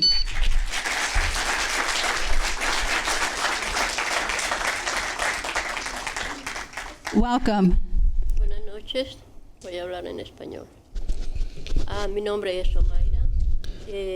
Good evening, my name is Romaira. Omaira. Arrímese más al micrófono, por favor.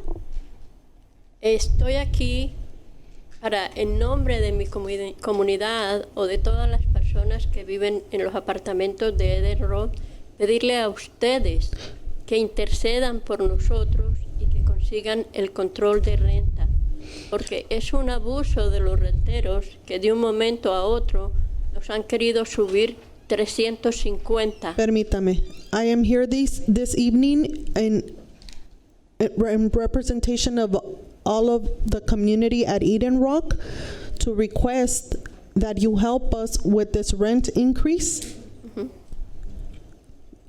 La renta fue aumentada en una cantidad exagerada de 350, lo cual a todos nos sorprendió. The rent was increased in an exaggerated amount of 350, which affected all of us.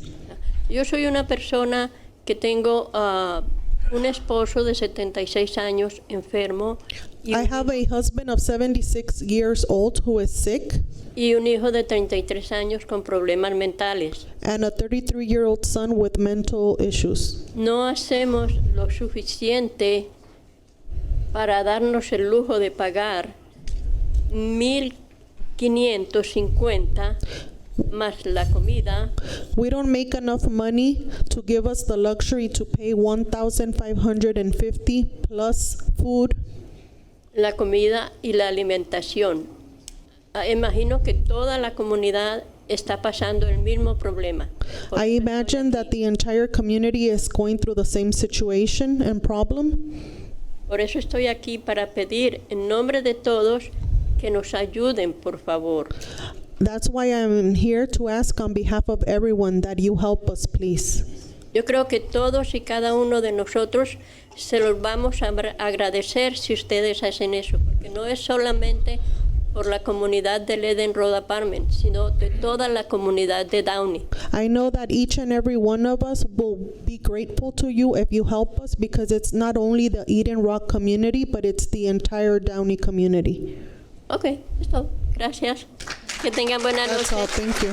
Thank you. Welcome. Buenas noches, yo voy a hablar en español. Mi nombre es María Gómez. Good evening, I'm going to speak in Spanish. My name is María Gómez. Yo vivo en los apartamentos Eden Rock por 20 años. I've been living at Eden Rock Apartments for 20 years. Recibí el aumento hace unas semanas y es increíble el aumento. I received the rent increase a few weeks ago, and it's an incredible increase. Desde que yo recibí el aumento, he tratado de conseguir dónde vivir. Since I received the rent increase notice, I've been trying to find a place to live. Pero todo está tan caro que no está a mis posibilidades. But the rent is so high that it is not my possibility. Hace unas semanas estuvo el presidente Trump en California con Garcetti. A few weeks ago, President Trump was here with Garcetti, hablando sobre la indigencia de Los Ángeles. Talking about the indigenous in Los Angeles. Y nos van a dejar a 100 familias que vivimos en Eden Rock en la indigencia. Y vamos a vivir en la indigencia en las calles de Downey.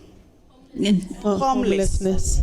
Porque no tenemos, nuestros hijos van a las escuelas en Downey, ellos no se quieren mover. Yo no voy a sacar a mi hija de la Permítame. escuela. They are going to leave the son 100 familias o 100 Más de 100 familias. Somos más de 100 familias en ese edificio. There's more than 100 families in that building that are going to be left homeless on Downey streets. Ya. A mí, entrando el año, me aumentan 50 centavos en el aumento de hora de trabajo. Starting next year, I will be getting a 50-cent raise per hour at my job. Al mes son $80. A month, it's $80. Y mi aumento de renta fueron $350 al mes. But my rent was increased to $350 per month. ¿Qué hago con el aumento? What do I do with that raise? Nada. Nothing. So, yo estoy pensando comprar un RV y vivir en la calle. I am thinking of purchasing an RV and living on the street. Porque no está a mis posibilidades pagar la renta. Y he buscado bastante. Because it is not possible for me to pay that rent, and I've been searching for another place. Entonces yo les pido en mi favor y a favor de todas las familias y los niños que nos ayuden y nos apoyen. I ask you on behalf of myself and the others and the children to help us and support us. A los lugares que he aplicado para vivir me piden 3 sueldos al mes de lo que voy a pagar de renta. In the places that I have applied to rent, they are asking me for 3 times my salary. No puedo pagarla. I cannot pay that. So, les pido su ayuda y gracias por escucharnos. I ask for your help and thank you for listening to us. Thank you. Welcome. ¿En español? En español, por favor. Sí, Mi nombre es Isabel Valdés. ¿Sí puede levantar, por favor, el micrófono frente de usted? Gracias. Mi nombre es Isabel Valdés. My name is Isabel Valdez. Hablo por una vecina que está en la calle totalmente. I speak for a neighbor that's on the street completely. Le aumentaron $400 de $2,600 a $3,000. El día 1 de octubre tiene que salirse ella. They raised her rent $400 from $2,600 to $3,000. Yeah, son $2,600 los que paga ahorita y le subieron 400 más. Son $3,000 lo que tiene que pagar para el 1 de octubre. By October 1st, she will need to pay $3,000. Le dijo la señora que ni un día más. Que si ella no paga ese dinero, que ella tiene otra aplicación ya, que le van a dar los $3,000 y esta pobre mujer tiene dos niños, que a dónde se van a ir. They told her that they will not wait for her after October 1st. If she doesn't pay the $3,000, they have another application in line. La señora no tiene no ajusta ni para comer. Ahorita debe la basura, porque ella tiene que pagar basura, tiene que pagar agua, jardinero, porque todo eso está en el contrato. The lady doesn't have any money to buy food because she also has to pay for trash, water, and gardening in the contract. Y como yo veo la situación de ella, se me parte el corazón y agarro la basura y la pongo en mi parte y a veces la basura mía la pongo hasta la siguiente semana para ver por la situación que está pasando esta señora. My heart breaks for her and I help her by putting Me her duele en el trash. alma lo que está pasando todos nosotros como latinos, porque hay una discriminación terrible. Permítame. La persona que le rentan a los latinos es una Permítame. discriminación. It breaks my heart with all this discrimination that's taking place with the Latinos. Sí. En mi cuadra hay 2 familias durmiendo en el carro, una con 4 niños. Ya llamaron a la policía, que no me dejan mentir. Y la sacaron de Downey y la mujer está en Canton durmiendo en la calle con el mismo carro que llegó la policía y la corrió de ahí. On my street, there's 2 families living in their cars. One of the ladies has 4 kids, and the police came and asked her to move out of Downey. So now she's staying in Compton in the car with the kids. Es la nuera de la señora que vive ahí, de María. Es la nuera. Ahora se va ella también a la calle.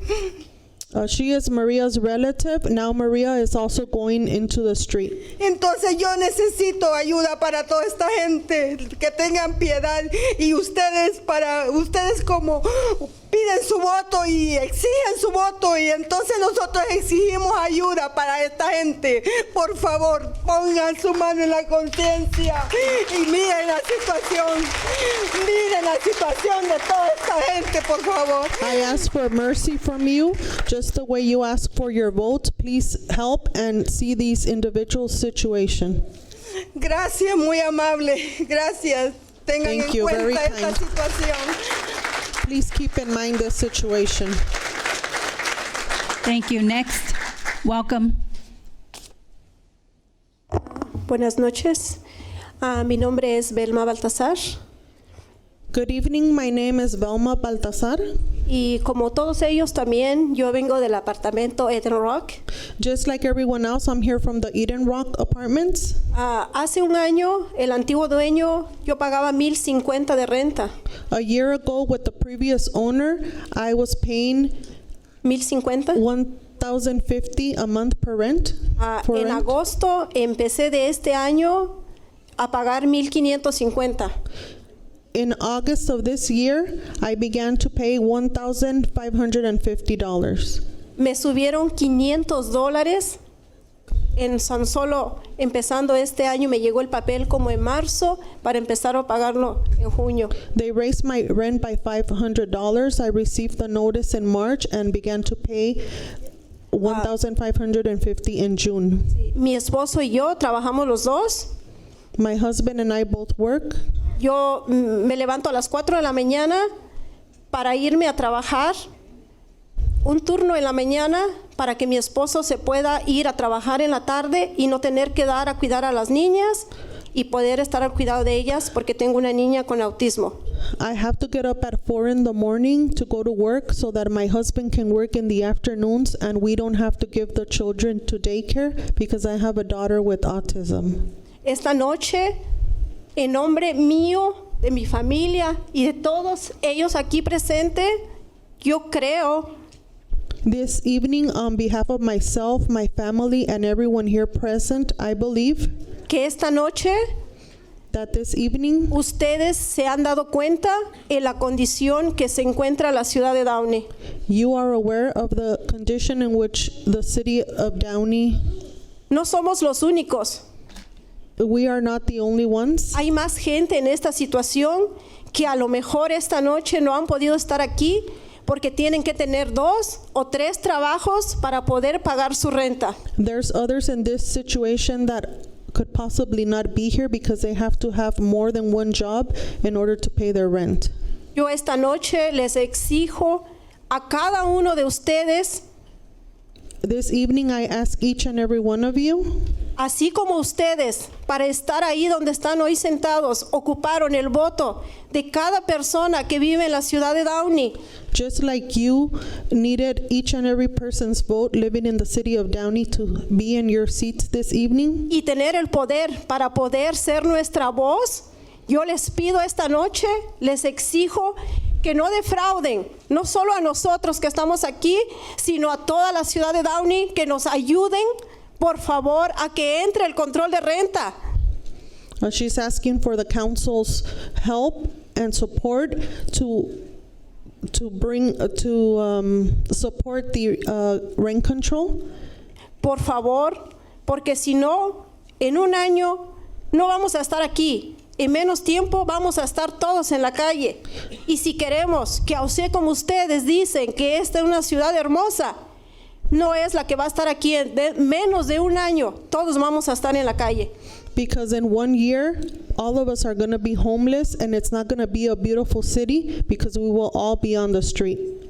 Por favor, ayúdenos a que nuestros niños se vayan tranquilos a la escuela, a lo que es a estudiar y no preocupados porque no saben cuándo van a llegar y ya no van a tener dónde dormir. Please help us so that our children can go to school not worried about coming back home and not having a place to sleep. También yo quisiera pedirles que cuando ustedes puedan o cuando los inspectores van a chequear los apartamentos, que hagan bien su trabajo. I would also like to ask for your help that when the inspectors come out to the apartments to do inspections, they do a good job. Porque al menos en donde yo vivo tengo más de 20 años viviendo Y una vez fueron a inspeccionar, tomaron nota y video y hasta el día de hoy no hicieron nada. Because they've been to the place where I live, where I've been living for 20 years. They took notes and video, but until this day, they have done nothing. Y yo sé que los dueños a veces solo arreglan la parte de afuera. Los inspectores solamente van afuera, ven todo bonito, pero no saben cómo están las condiciones de los And many apartamentos. times, the property owners only fix the outside of the buildings, and the inspectors only come and look at the outside, and they don't know how it is in the inside. Muchas gracias y esperamos su ayuda. Confiamos en ustedes. Thank you, we trust you, and we wait for your help. Thank you. Welcome. Buenas noches. Voy a hablar en español. Sí. Mi nombre es Verónica. Hoy pensé irme como llegué, solo apoyando a mis compañeras. Entonces, Permítame, Verónica. Good evening, my name is Verónica. Today I thought I would just leave the way I got here, but I am here to support my community. a mis compañeras, al ver mi hijo que yo no tenía el valor de levantarme para que mi voz fuera escuchada, ustedes hoy son nuestra voz. To see my son have to get up because I wasn't able to stand up and speak, you are now our voice.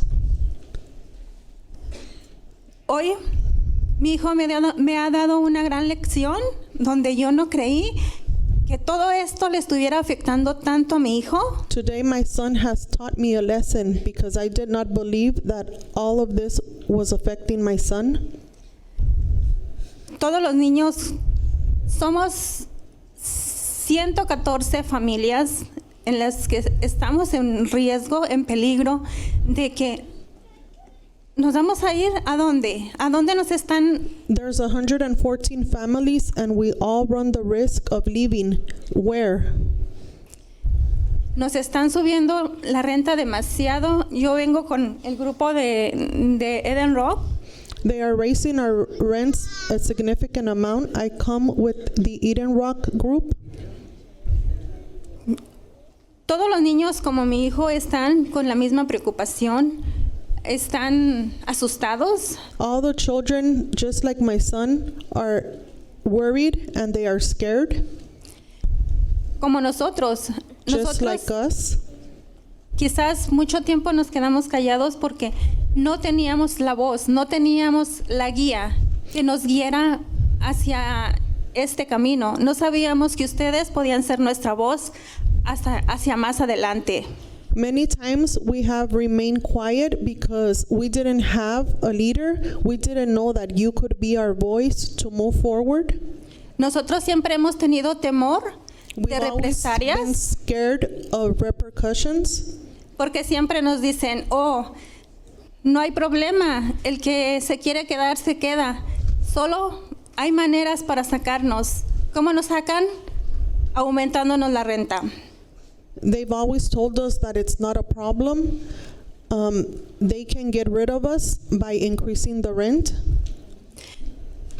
Ahora solo nos queda que esperar que ustedes que nos están escuchando mañana sean nuestra voz y pedir que se cumpla la ley que está por entrar para que nosotros All we have left is for you to support us and to be our voice to support the proposed law so that we ahora nosotros no estamos pidiéndole nada al gobierno. Mi esposo trabaja y siempre hemos pagado impuestos.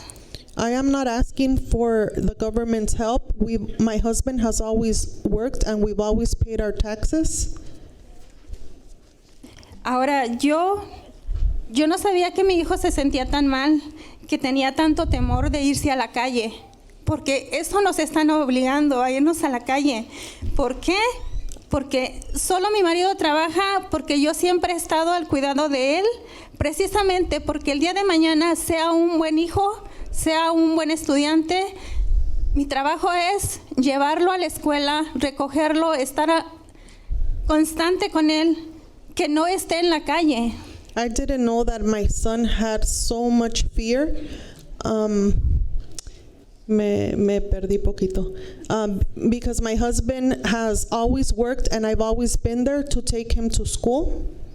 Ahora, imagínense, pagábamos 875, ahora vamos a pagar 1,250. Nos subieron $361 de la noche a la mañana. I used to pay $875 and now I have to pay $1,350. Siempre hay un mal comentario que llega y dicen, ¿por qué no se van? ¿A dónde? ¿A dónde nos vamos con los precios tan altos en donde quiera está igual? They always make comments and say, why don't you leave? Where do we go with the rent prices so high? Bueno, muchísimas gracias. Espero que el día de hoy ustedes se vayan pensando en lo que estamos pasando nosotros y cómo están pasando los niños con el temor de estar en la calle. Gracias. Thank you very much. I hope that tonight you leave knowing the fear that the children have to be out on the street. Thank you. Welcome. Buenas noches a todos. Yo vengo representando también a los apartamentos Eden Rock. Good evening, everyone. I'm also here, a representative of Eden Rock Apartments. Mi nombre es Blanca Ortiz. My name is Blanca Ortiz. A nosotros también como familia nos está afectando muchísimo porque si nosotros nos movemos a otro lugar, que no es tan fácil moverse de la noche a la mañana en semana y media. We are being affected as a family because it's not easy to move from one day to another. Nosotros también tenemos una niña especial. Ella acaba de cumplir 15 años. I also have a daughter with special needs. She has just turned 15 years old. Nosotros tenemos 14 años viviendo ahí. We've been living there for 14 years. Si nosotros nos movemos de Downey, no sabemos si mi hija siga calificando para la misma escuela donde está ahorita. If we move out of Downey, we don't know if my daughter will be able to continue to attend the school where she is now. Porque desafortunadamente aquí no encontraron la escuela apropiada para nuestra hija. Because unfortunately, they did not find an appropriate school for my daughter. Ella, el distrito de Downey está pagando por su escuela de mi hija, que es una escuela no pública, que es en la ciudad de Cypress. The Downey Unified School District is paying for my daughter to attend a school in the city of Cypress. Mi esposo es el único que trabaja. Yo no puedo trabajar por la misma situación de la niña, que a cualquier día me pueden hablar. Ven por la niña porque no está bien. My husband is the only one that works for the same reason that I have to be available in case they call me about my daughter. Ella no habla, entonces para nosotros es un poquito más difícil la situación. My daughter doesn't speak, so for us the situation is a bit more difficult. Les pedimos a todos los que nos representan en Downey, para nosotros nos resultaría tan difícil movernos de aquí porque ya nos sentimos parte de la comunidad. I ask all of you that represent us in Downey, it is very difficult for us to move because we feel we are part of this community. Pues les pedimos a todos, ¿verdad?, que nos apoyen, que para presionar al gobernador para que firme esta ley, ¿verdad? We ask for your support and we ask that you pressure the governor to sign this law. Que nosotros estamos como los demás, no sabemos si nos vamos a ir o a dónde nos vamos a ir en tan poco tiempo. No es tan fácil y con tanto dinero que piden. We are just like everyone else, not knowing if we're going to leave in such a short time.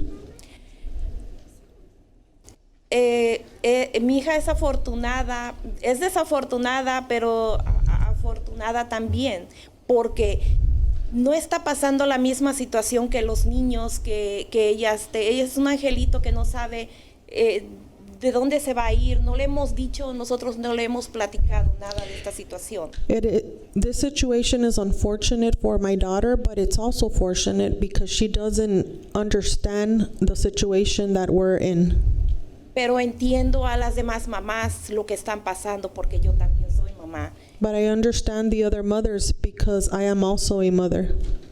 Entonces, pues lo único que podemos hacer nosotros es agradecerles por escucharnos y ojalá que puedan hacer algo por nosotros, porque realmente no estamos pidiendo otra cosa más que presionen al gobierno para que firme esta ley lo más pronto posible. We thank you for listening to us, and we ask for your help to pressure the government to sign in this law. Muchísimas gracias. Thank you. Thank you.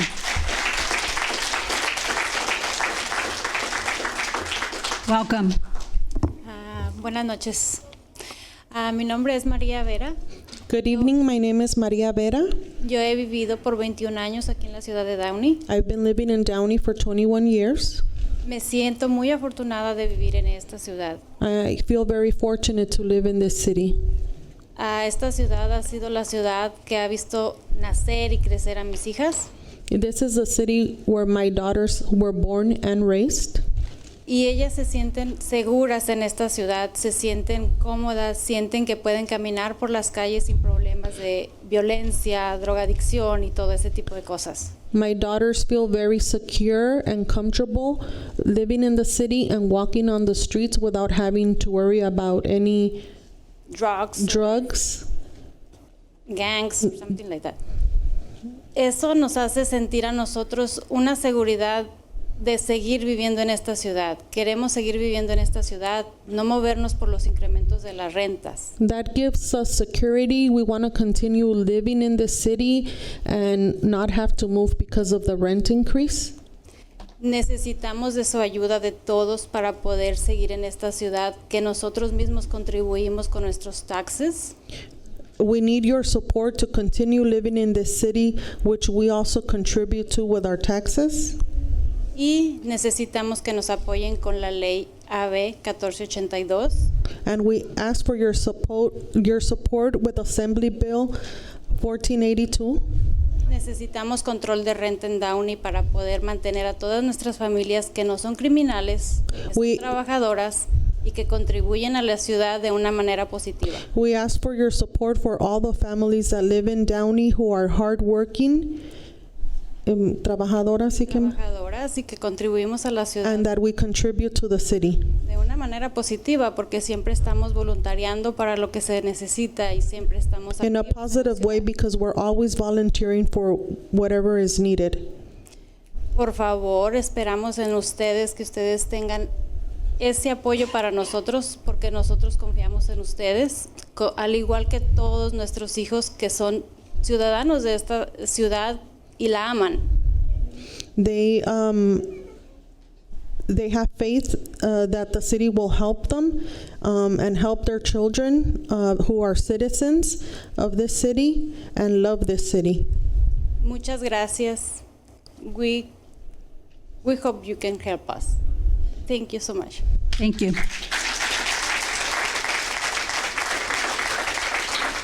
Welcome. Buenas noches.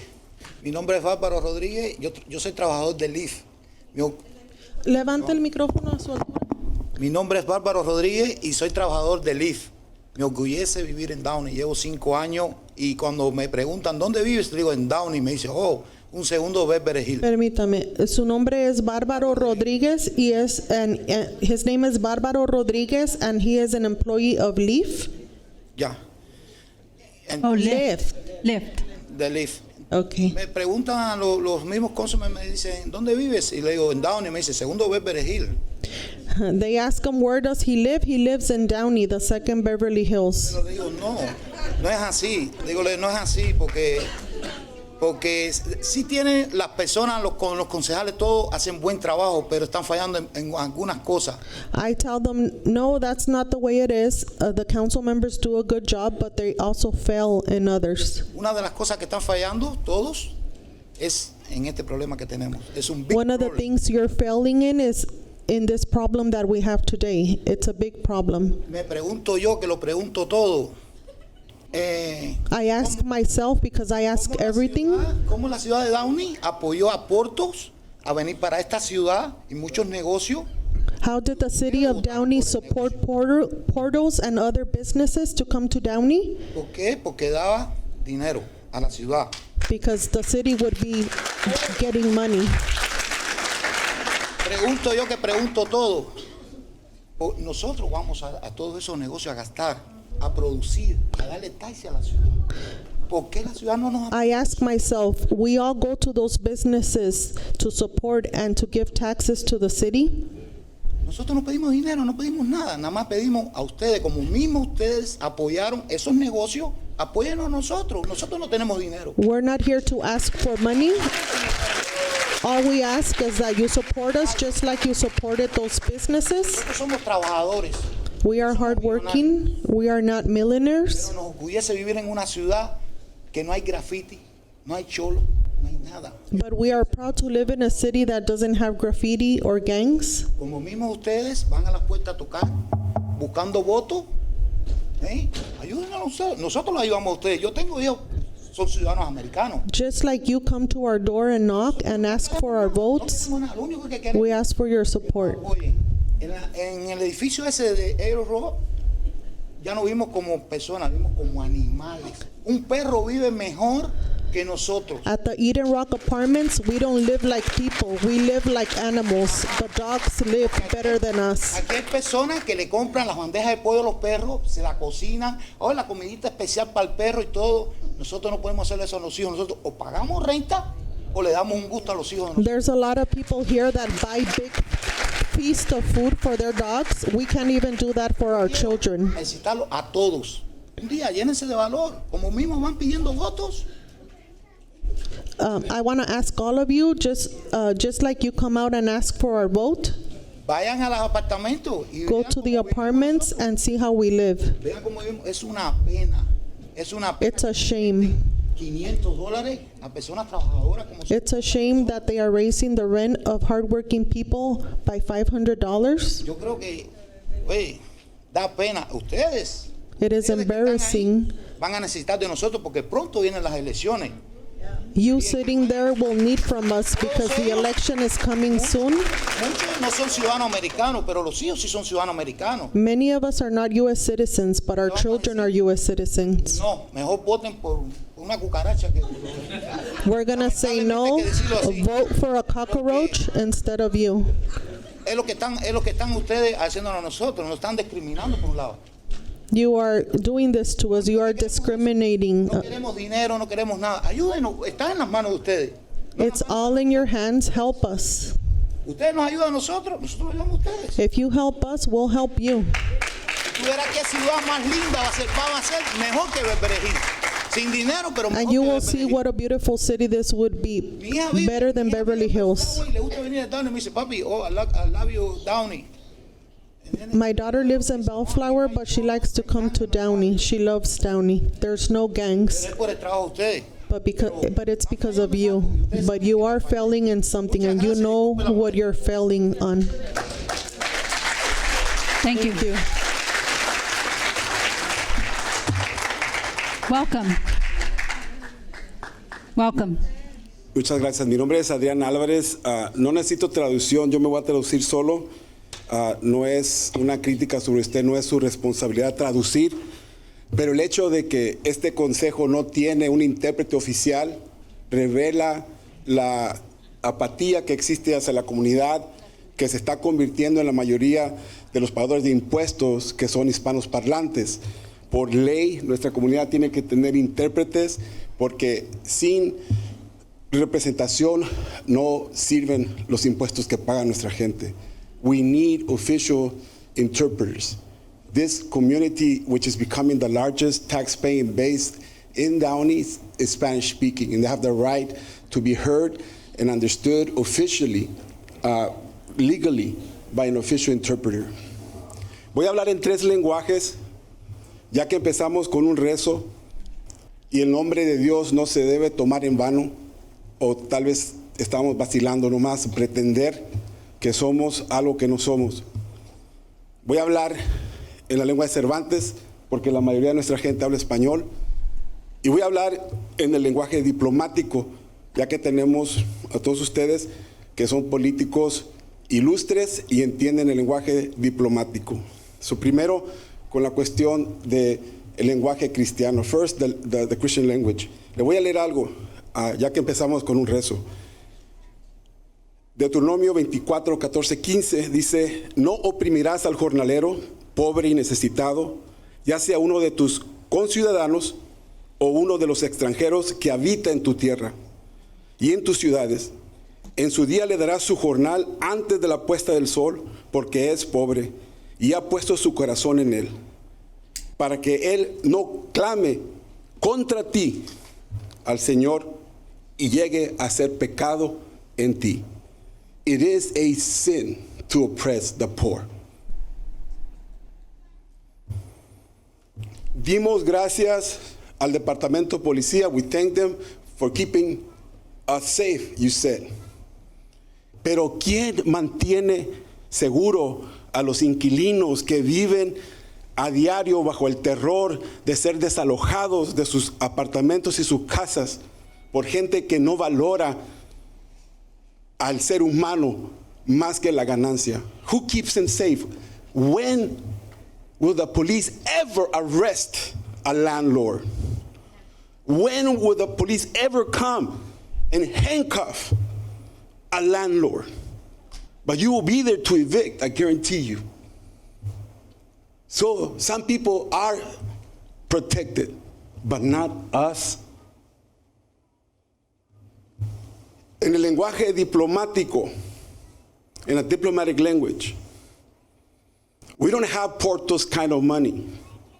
We can't afford Cuban cigars to smoke them outside of Porto's in a nice, breezy afternoon.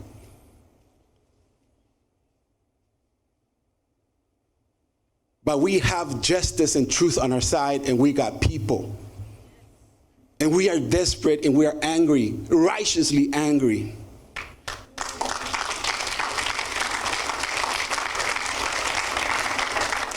And we will not go away, and we will not forget who stood with a community and who just pretended to care for us.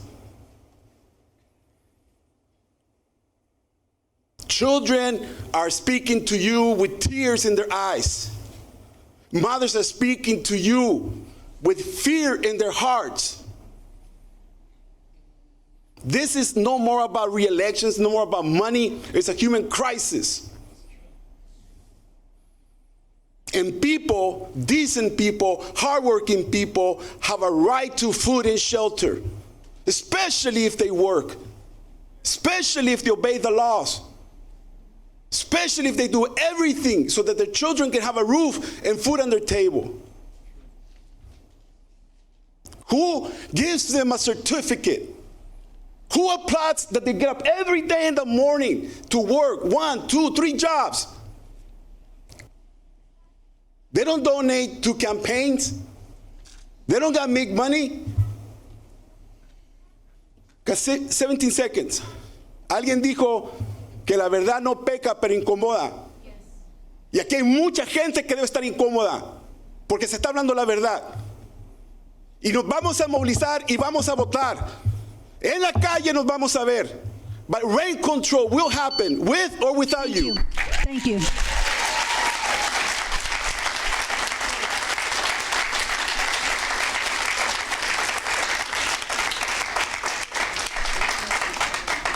Welcome. Buenas noches, mi nombre es Carmen Rojas. Quiero pedir el favor de que mi nieta Catherine hable inglés y diga lo que yo quiero que diga ella. Primero. This is my grandma, she's Carmen Rojas, and I'm going to translate for her. Ok. Primero vivo en Igorro por 5 años. First of all, I live in Eagle Rock for 5 years. Pagaba $1,000 de renta every month. I used to pay $1,000 every month. En 5 meses me subieron $500, perdón. In 5 months, my rent increased $500. El señor Andrés Delgado, que es el manager, The manager, his name is Andrés Delgado. tiene a toda la gente de 114 apartamentos, los tiene scared every day. ¿Por qué? Los tiene con miedo todos los días. This manager has all the tenants from this complex scared every day. ¿Por qué? Porque para octubre, estamos en septiembre, para octubre tienen que pagar $2,000 de renta. Why? Because now for October we're gonna have to start paying $2,000 if they want that. O se van en 15 días. Or they have to move out in 15 days. Tenemos, toda la mayoría de familias tienen niños, tienen babies, tienen niños con problemas. More likely, all the families that lives in this complex has kids. They have kids with problems, disabilities. Podemos pagar con el mínimo que nos ganamos ahora. Can we pay with the minimum wage that we have right now the rent? O comemos, o pagamos, o nos vamos para la calle. Or we eat, or we pay rent, or we go to the outside in the streets to live in there. El señor Andrés Delgado todo el tiempo anda The manager, Andrés Delgado, always goes diciéndole a las personas, o se van, telling all the people, or you leave, o pagan. or you pay. ¿Qué van a hacer ustedes que están sentados ahí, que son los representantes de la Cámara de esta ciudad? What are you guys going to do if you guys are the representative of Downey Council? Ayudarnos y tratar de que el AB 1482 pase. Or it's either way you help us, or either way you actually write down to pass the law AB 1482. Cualquiera de ustedes puede ir a mi apartamento. Whoever is in here sitting down can go to my grandma's apartment. ¿Quieren ir? You guys Para can go. que se bañen en el baño, que yo me baño. So you guys can take a shower in her bath. It's not even a fun thing to do. She has to take a shower with the bathtub. It's actually dark. ¿Quieren ir y mirar las cucarachas que hay? They can go actually and check out the roaches that we have in there.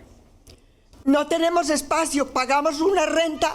We don't have a space and we pay a lot of rent. ¿Por qué? Prácticamente para dormir. Why? Why we're paying rent? Only to go to sleep. Llevo 4 años diciéndole, I have 4 years telling the manager, por favor, pinte. please start painting. Por favor, las cucarachas no las aguanto. I just can't stand more roaches in my apartment. Da asco comer en un plato. It's nasty to eat in a plate. Pueden ir a cualquier apartamento ustedes You guys can go anytime y to mirar the lo que yo les estoy contando. and check out what we're actually telling you right now. Mi hermana se cayó porque las bicicletas están tiradas por cualquier lado. My grandma's sister fall off in there because all the bicycles are just everywhere. El Señor con mirar a la gente y amedrantarla, Just this manager, just to looking at you and start staring at you the way he does, he's just amedrentar. Who helps me on this? Sorry. Intimidate. y decir, no like, no te gusta, vete. In saying that if you don't like it, just leave. Que este apartamento lo podemos rentar por más dinero. That because we can actually rent this apartment, this complex for more money. ¿Quieren, por favor, cualquiera de ustedes ir a cualquier apartamento de nosotros? Lo pueden hacer. If you guys want to go and check out the apartments, you guys are more than welcome to go. We have open doors.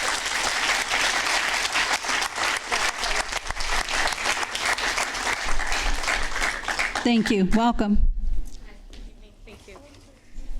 My name is Letitia Torres, and I've been living in my apartment for 16 years. My home is also my income. I have a daycare, licensed and insured. My home is on Paramount, so it's not where they are, but I also am going through what they're going through. I don't know what I'm going to do.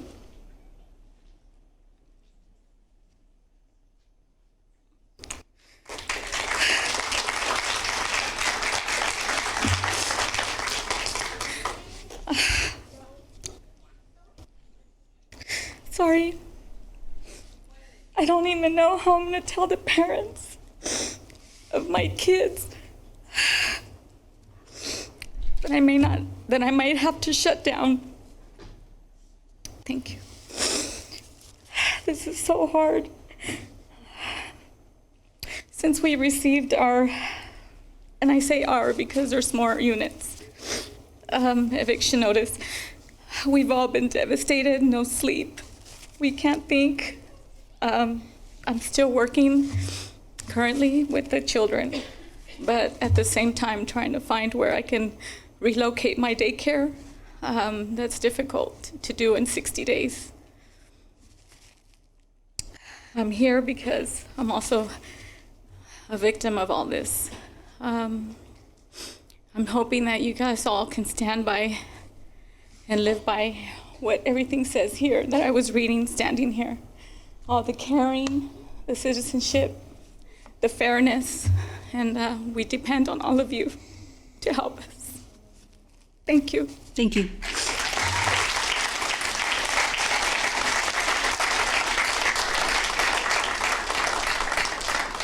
Welcome. I'm so sorry because my English is not very well and for explaining this bad situation. Gracias por escucharme. Soy estudiante de Cerrito College y tengo una hija de 13 años con clases de honor en Middle School, Griffith. ¿Vuelve a repetir la primera parte? No, tu parte. Tu parte, lo que dijiste. Dame tu parte. Soy María del Rosario Gómez. I'm Mariana Rosario Gómez. Soy estudiante de Cerrito College. I'm a student from Cerrito College. Estoy tratando de salir adelante estudiando. I'm trying to actually go forward studying. Soy madre soltera y tengo una hija de 13 años. I'm a single mother and I have a 13 years old. Con clases de honor en middle school, Griffith, de esta ciudad. From the city of Downey. Empecé con una renta de $875. I started with the rent of $875. Que se me hacía un mundo de dinero. That it was a lot of money for me in that time. Y subió a $1,250. It increased to $1,250. Mi sueldo no alcanza a cubrir el aumento del alza abusiva de este costo de renta. The increment of this rent, it doesn't not even cover all my expenses. Más que nada, quiero hacerles saber que este aumento de renta no está debidamente sustentado y por lo tanto ilegal. I just wanted you guys to know that this increase of rent for me is not legal and it's not substantive as well. Se supone que cuando tienes un aumento de renta es porque tiene algunas mejoras el interior y en este caso no es así. If you have a rent increase, supposedly it's because you're going to have a better way of living inside of the apartment and better situation in your apartment with the maintenance. Yo lo que veo es que los dueños de edificios, en este caso Winstar, what I see in this situation is that the owners of this complex, Winstar, se están previniendo por el control de renta. They're just getting preventive about the control of the rent control that is coming up. Y subiendo excesivamente el costo. And increasing the rent is so excessive. ¿De qué nos va a servir entonces el control de renta si para cuando entre el alza va a estar mucho más de lo que se podía programar? What is this going to do with us about it? If the increase of rent is going to come out and for the 1st of January, I'm telling you this right now, but right now the increase of rent is too much. So what are we going to do after this? Mi pregunta para ustedes hoy es de qué manera se están comprometiendo con la comunidad que estamos aquí. My question today is, how are you guys compromising right now to the community? Porque no quisiera irme y no dormir Because I don't want to go, I don't want to leave and como no todos los Like compañeros que están aquí, pensando a dónde nos vamos a ir si Like no all- tenemos el apoyo que estamos solicitando. Like all the tenants that actually here present, how are we going to go outside and sleep? Tenemos hijos y estamos luchando por ellos para que salgan adelante. We have kids so they can actually have a future. Nos están orillando a una gran incertidumbre que no nos deja en paz. They're putting us in a side that we don't know what to do. Y constantemente en el trabajo pensando cómo vamos a salir adelante de este problema. And constantly thinking in my job, how are we going to get out of this problem? Es todo lo que This is all. tengo que Thank you.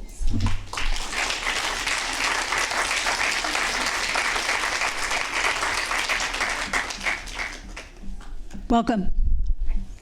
Buenas noches a todos.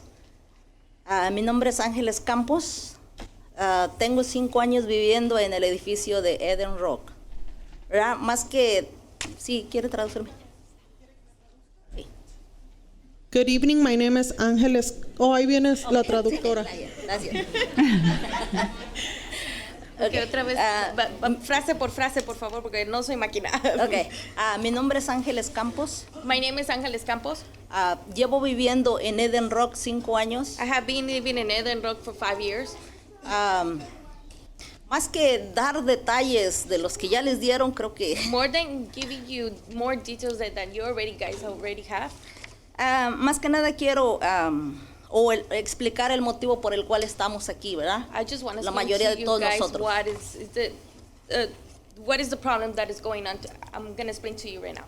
Es exigirles a todos ustedes como representantes de la ciudad. It's to demand you guys, like you guys are representative of the city.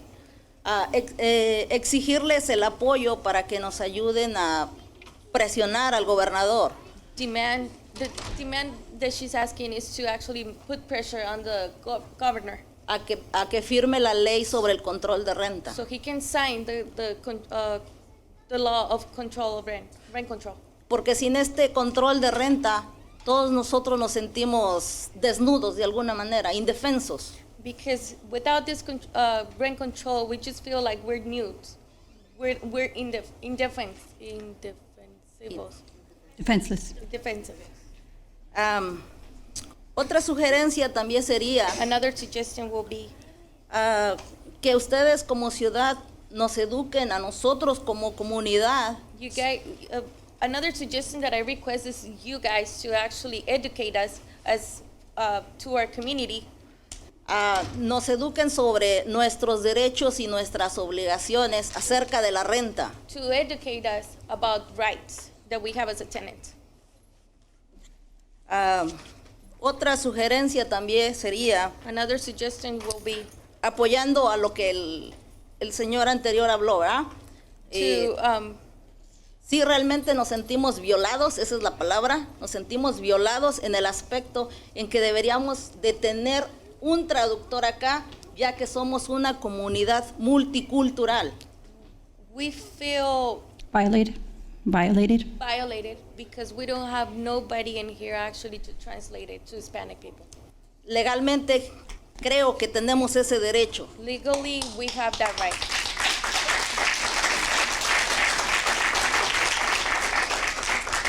Ahora, por último, quiero hacerles una invitación. Just for the last thing, I'm gonna give you an invitation. Para mañana en el periódico La Opinión. For tomorrow in the news of the Opinión, it's in Spanish. Van a aparecer algunas de las fotografías para que ustedes vean o se den una idea de las condiciones en que nosotros vivimos en esos apartamentos. There's going to be some pictures in there, in that actually a specific newspaper, because they went today in there, so you guys can actually visualize and see what is going on in there.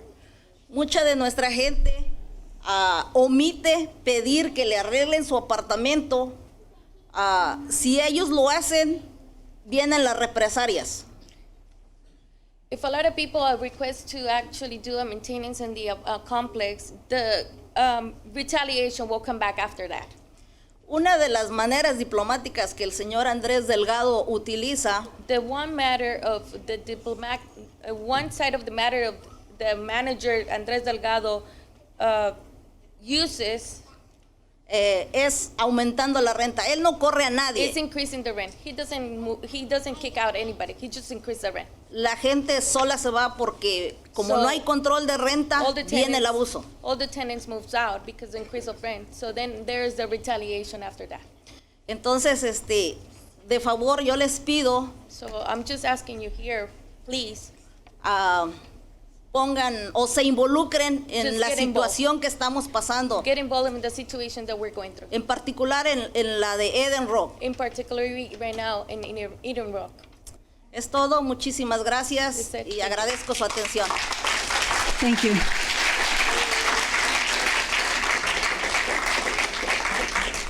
Noting no further speakers, a non-agenda public comment is now closed. I just want to mention that I appreciate all the comments that we heard today. We don't take your comments lightly. I don't want you to feel that that we did not hear you. We heard you loud and clear. I'm going to have our city manager make a couple of comments as well. Thank you, Madam Mayor. First of all, this is very heart-wrenching testimony we heard tonight. What the families are going through in this particular apartment complex is nothing short of just shameful in terms of the amount of rent increases and the things that are going on there. If in fact they are true, that is a very difficult thing. So let me tell you a little bit about AB 1482. First of all, AB 1482 is the rent control measure that was passed by the legislature. The legislature did pass it with the governor's input, and the governor participated in negotiations. The governor did indicate that he would sign the bill before October 13th. That's when he has to sign it. So he has indicated that he would sign the bill.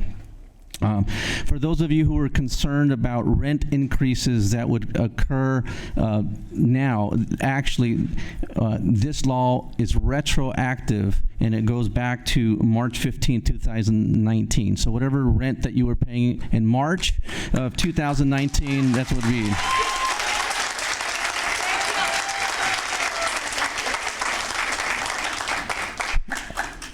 Now, that said, this particular item is something that is a very complex situation. It's not an easy situation. We have housing issues that are problematic throughout the city. I will tell you, there's a lot of things that were thrown at this council, and I will tell you that this council has done a lot in order to try and provide the best care for the residents of the city of Downey. We have people that come here and talk about the library and how we needed to address the library. Now we're doing it. People have complained that the kids need a better place to play in the parks, and all our parks are under construction. So those are things that we are doing for the betterment of our kids. We recently established a task force between two council members and the Downey Unified School District. In fact, our Mayor Pro Tem and Claudia Fermenter are on that to make sure that our kids have the best opportunities on the educational side of things. There are a lot of things that have happened in the state, for example, that caused the things that are happening today. For example, we have the problem with rent control, the rents going up so high, and homelessness is the fact that we don't have enough units being constructed. And the problem really goes back also with the state eliminating redevelopment agencies, which used to provide the largest share of affordable housing in the state. That's no longer exists today. That was eliminated several years ago. So cities like ourselves don't have the tools in order to construct as many affordable housing units as we'd like to. The last one we were able to do was in our downtown Downey, and there was 50 units there. We probably had 1,000 people that needed units or signed up for them. So it's a complicated issue. I will tell you that the council is continually doing their work and to try to balance all the things and the needs of the community. But again, as far as that particular AB 1482. The governor has in fact said he would sign it, and again, it's retroactive to March. So March, that's whatever your rent was then, that's what you would pay. So I hope that helps, and thank you for coming out. Your testimony certainly is important, and the council certainly appreciates everything that you've said. And believe me, they listen. They really, really, really listen. And you're talking about folks here who intimately understand some of the pains that you're going through. So more than people recognize. You see these people, council members up here, but many of us come from immigrant families ourselves. And so we completely understand that. And so thank you for coming out tonight. I appreciate that. And I thank you. We since this is not an agendized item, we cannot have a discussion on it other than take your testimony. So I thank you for coming out. We appreciate what you've done tonight. Thank you.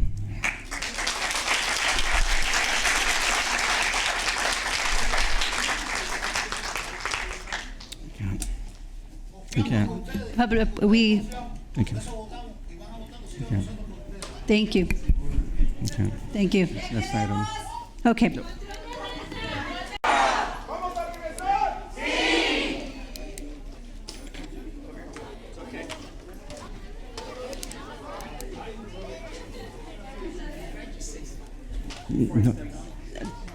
Okay. Yeah.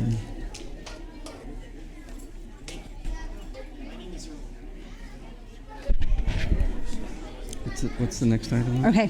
The next item on the agenda is a consent calendar. Are there any council members that would like to remove or abstain from an item? Yes, Madam Mayor, I need to abstain from item number 1 as I was not here for that meeting. For the September 10th meeting only. Anybody else? Is there a motion to approve? Sean? Sean? Public comment. Are there any comments from the public on consent calendar items only? Can we close the back door just because of noise? I can't. Please, thank you. Welcome.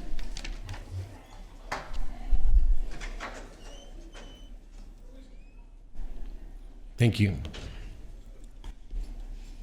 You heard the crowd. They're all united. And so am I.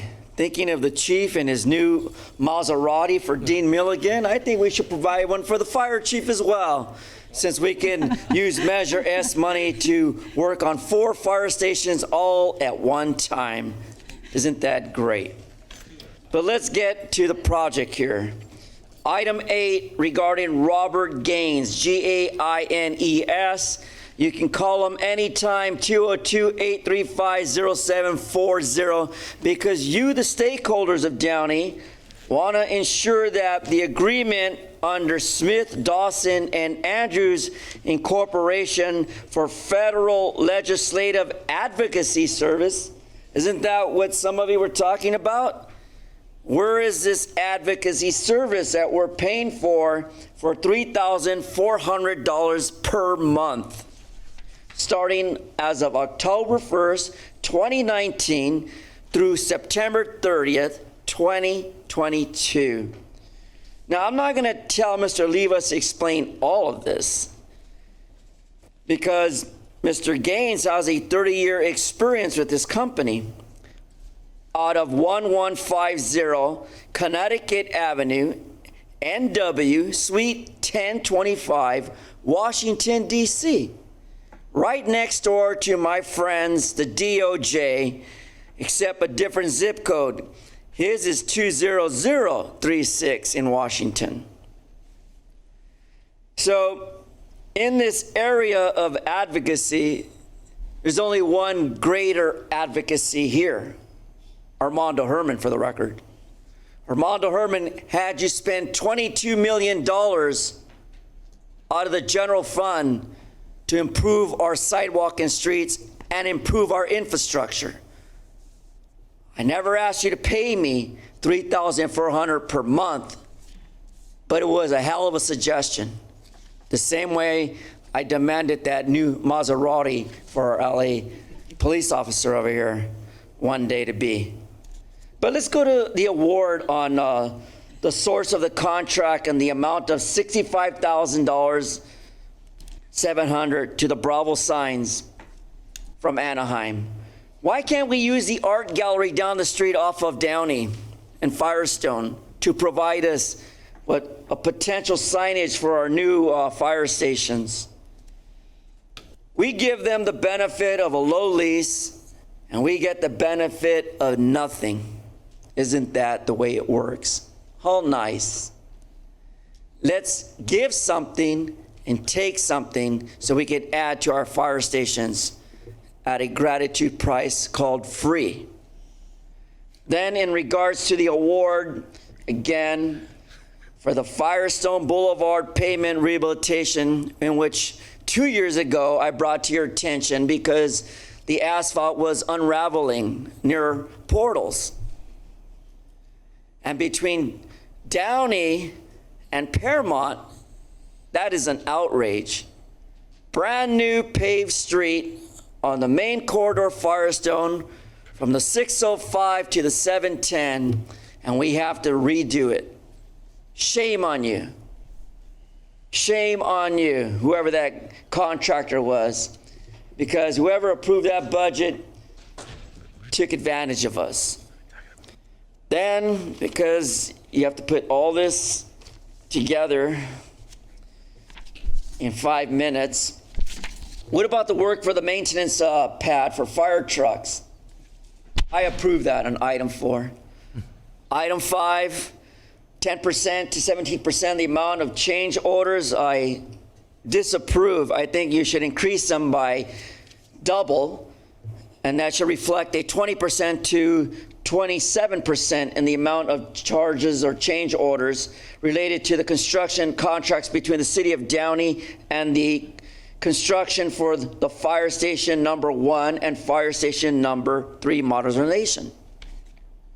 This way, we can see that they're executed in a timely fashion and manner, and we don't have to worry about our fire department not handling the tough job they have. And I'm still waiting to see that monument on behalf of every fireman who dies due to cancer from fire, smoke-related job injuries. Thank you. Thank you, Herman. Is there a motion to approve? Make a motion. Second. What's your motion? All right. Approve? I make a motion to Second. approve, yes. Second. Is there a second? Second. Second. Thank you. Please vote.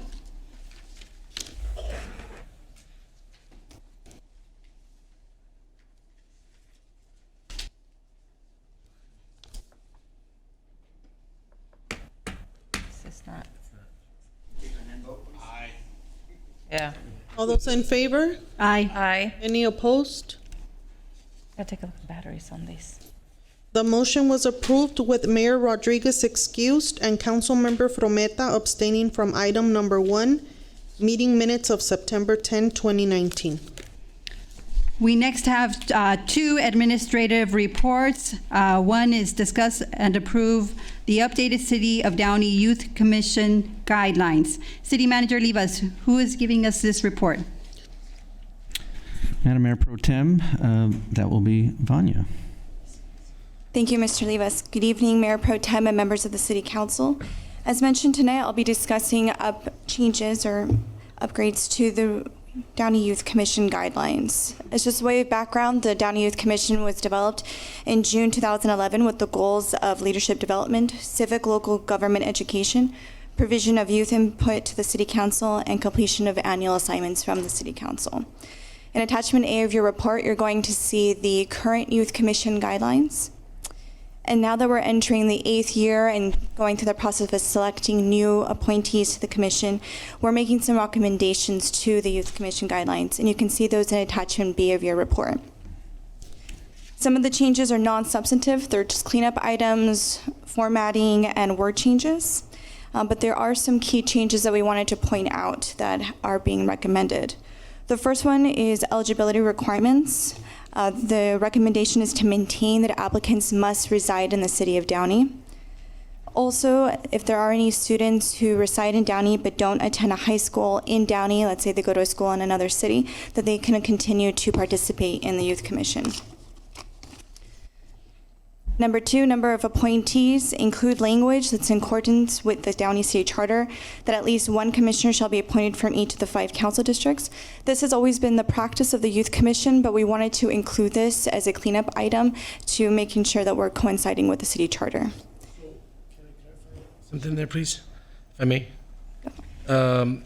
Okay, so just to be clear though, so does that mean that each council member must pick one individual from their district out of their 3? Yes, at a minimum, that is stated from the city charter. Yes. Okay, I think it should be cleaned up then a little bit more, right? Because I mean, I think that's the motive, but I don't know if. No, I understand, but okay, so it just says that at least one commissioner shall be appointed from each of the 5 council districts. So shouldn't it say more clearly that each council member must pick at least one out of their 3 from their district? Am I looking too much into it? Maybe I'm looking too much into it. I get what you're saying. I think we're on the same page. Yeah. I think it's actually saying so in the selection process a little bit further. It says include language that each Downey City Council member shall appoint up to 3 applicants from their district. Yeah. So right there it says it's not so having the number of appointees thing really is kind of just additional language that really doesn't add anything, because under selection process it says that it shall appoint up to 3 applicants from their district. So assuming we have that, then item number 2 is kind of meaningless. You're right. I was at 2. I didn't go to 3. You're right. So okay. So are we gonna? That's the direction we want to do. Everybody is gonna pick from all 3 candidates from this district. So I mean, my concern is some of us have students that are part of this that are still serving that might not live in the district that we picked them in, or that we're in, because this wasn't really available before. I don't think those students should be penalized. Oh, correct. But after those students get, for lack of a better word, grandfathered out, then I think following this would be applicable. Yes, this would be on a going forward basis. What about the applications we receive now? So my understanding that the applications right now are actually provided based on the districts that you reside in. So that will still apply, the application process. And then District 5, I believe, has received all the applications from them. Okay, I'm okay with it. Yeah, so then That concludes my report. Yeah. If you have any questions, let me know. Any further questions? No. Thank you. Thank you, Vanya. So yeah, 2 is redundant to 3. it kind of is. Yeah. You're talking about C2. Well, it's Well, 3 kind of already addresses it. Yeah. Yeah. Yeah, the number of appointees and then the selection process. Okay. I will now open this item for public comment. Is there anyone present who wishes to speak regarding this matter? Thank you for staying up this early evening. Thank you. All the good news was already heard. But let's go back to the authority of the commission as it is created under the jurisdiction of the city council chair, a vice chair, and the commission of his or her representatives. Looking at the organization, we shall hope that they will meet regularly each month. I know I made a request for a disability consultant advisor, but apparently I haven't seen any type of organizational meetings to include the public with that transparency. Just it's an add-in to this suggestion of yours. Under rules and regulation records, all rules and regulations governing of commission shall be approved by the City of Downey Council and shall be kept on file with the city. However, written record of these transactions and findings and determinations of copies, such as materials as well as minutes of each meeting, shall be forwarded to staff liaison or the city attorney. As you may know, up in Pasadena last night, while I was there till 10:30, Terry Tornick, the mayor, and their legal personnel brought us some good advice that whenever your staff, whenever a council member, whenever anyone in council business in a meeting uses their phone for texting or relating messages, that's all a part of a process called it may be subpoenaed. So anything you put on there like a threat, maybe talk about business that's related to the meetings or related to a voting suggestion, I'm just bringing it to your attention. Be careful on those records because they can be subpoenaed and we shall know the truth behind all of that. And regarding the eligibility requirements, commission members must live in Downey. Yes, we heard that.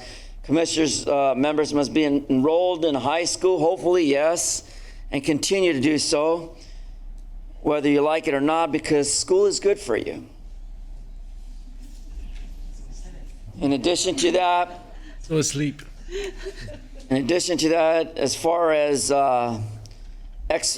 expiration of terms, as I read, regarding currently the city's fiscal year, beginning of July 1st, terms will expire after 2 years, so keep in mind of that.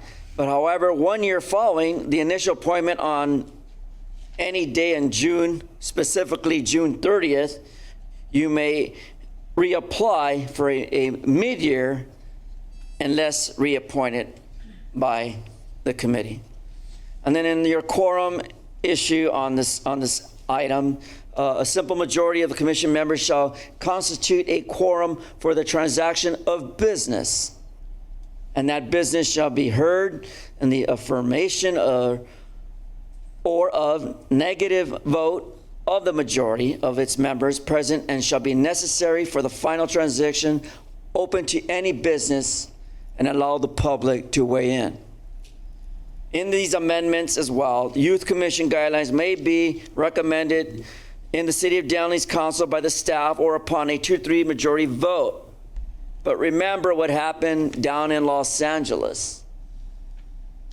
And I won't make reference to the term, but when the Los Angeles Police Department engaged with its cadet program, and they had some issues of inappropriateness when it came to preference of having extracurricular activities, we must remind ourselves that children must always be accompanied by adults, and adults must behave in the most appropriate professional manner at all times, regardless of your status or who you are as a council member or even a mayor.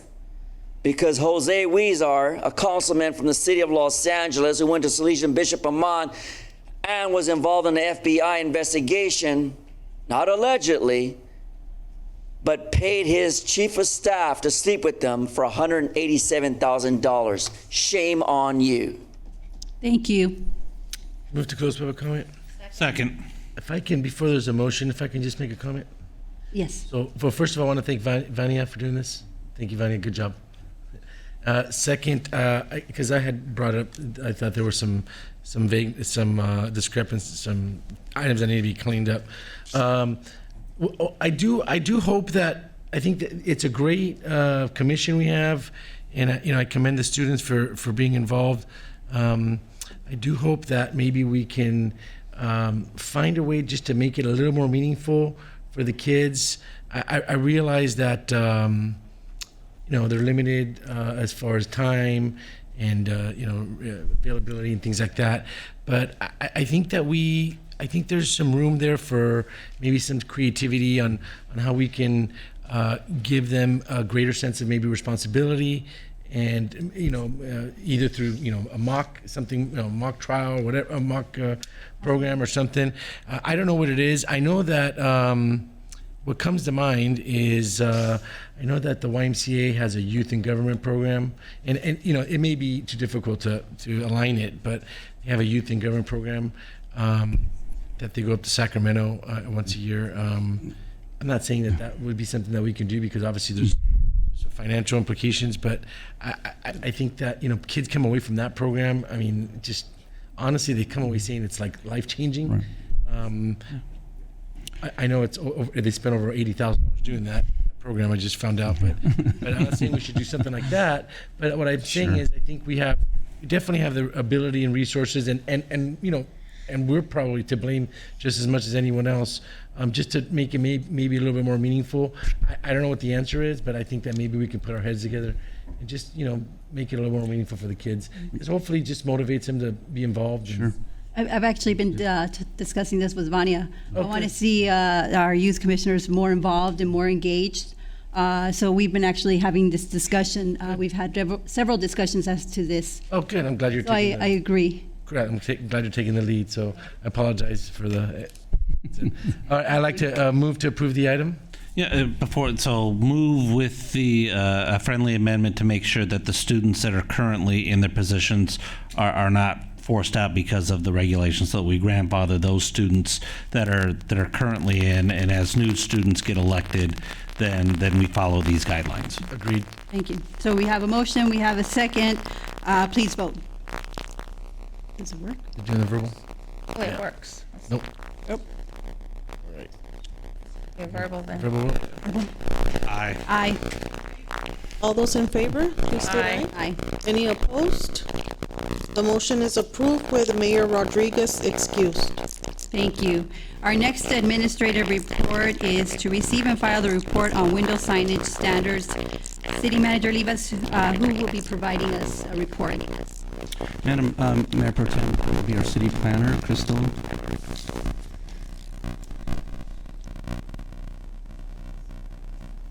Yeah, if our remotes don't work, I don't know how yours is.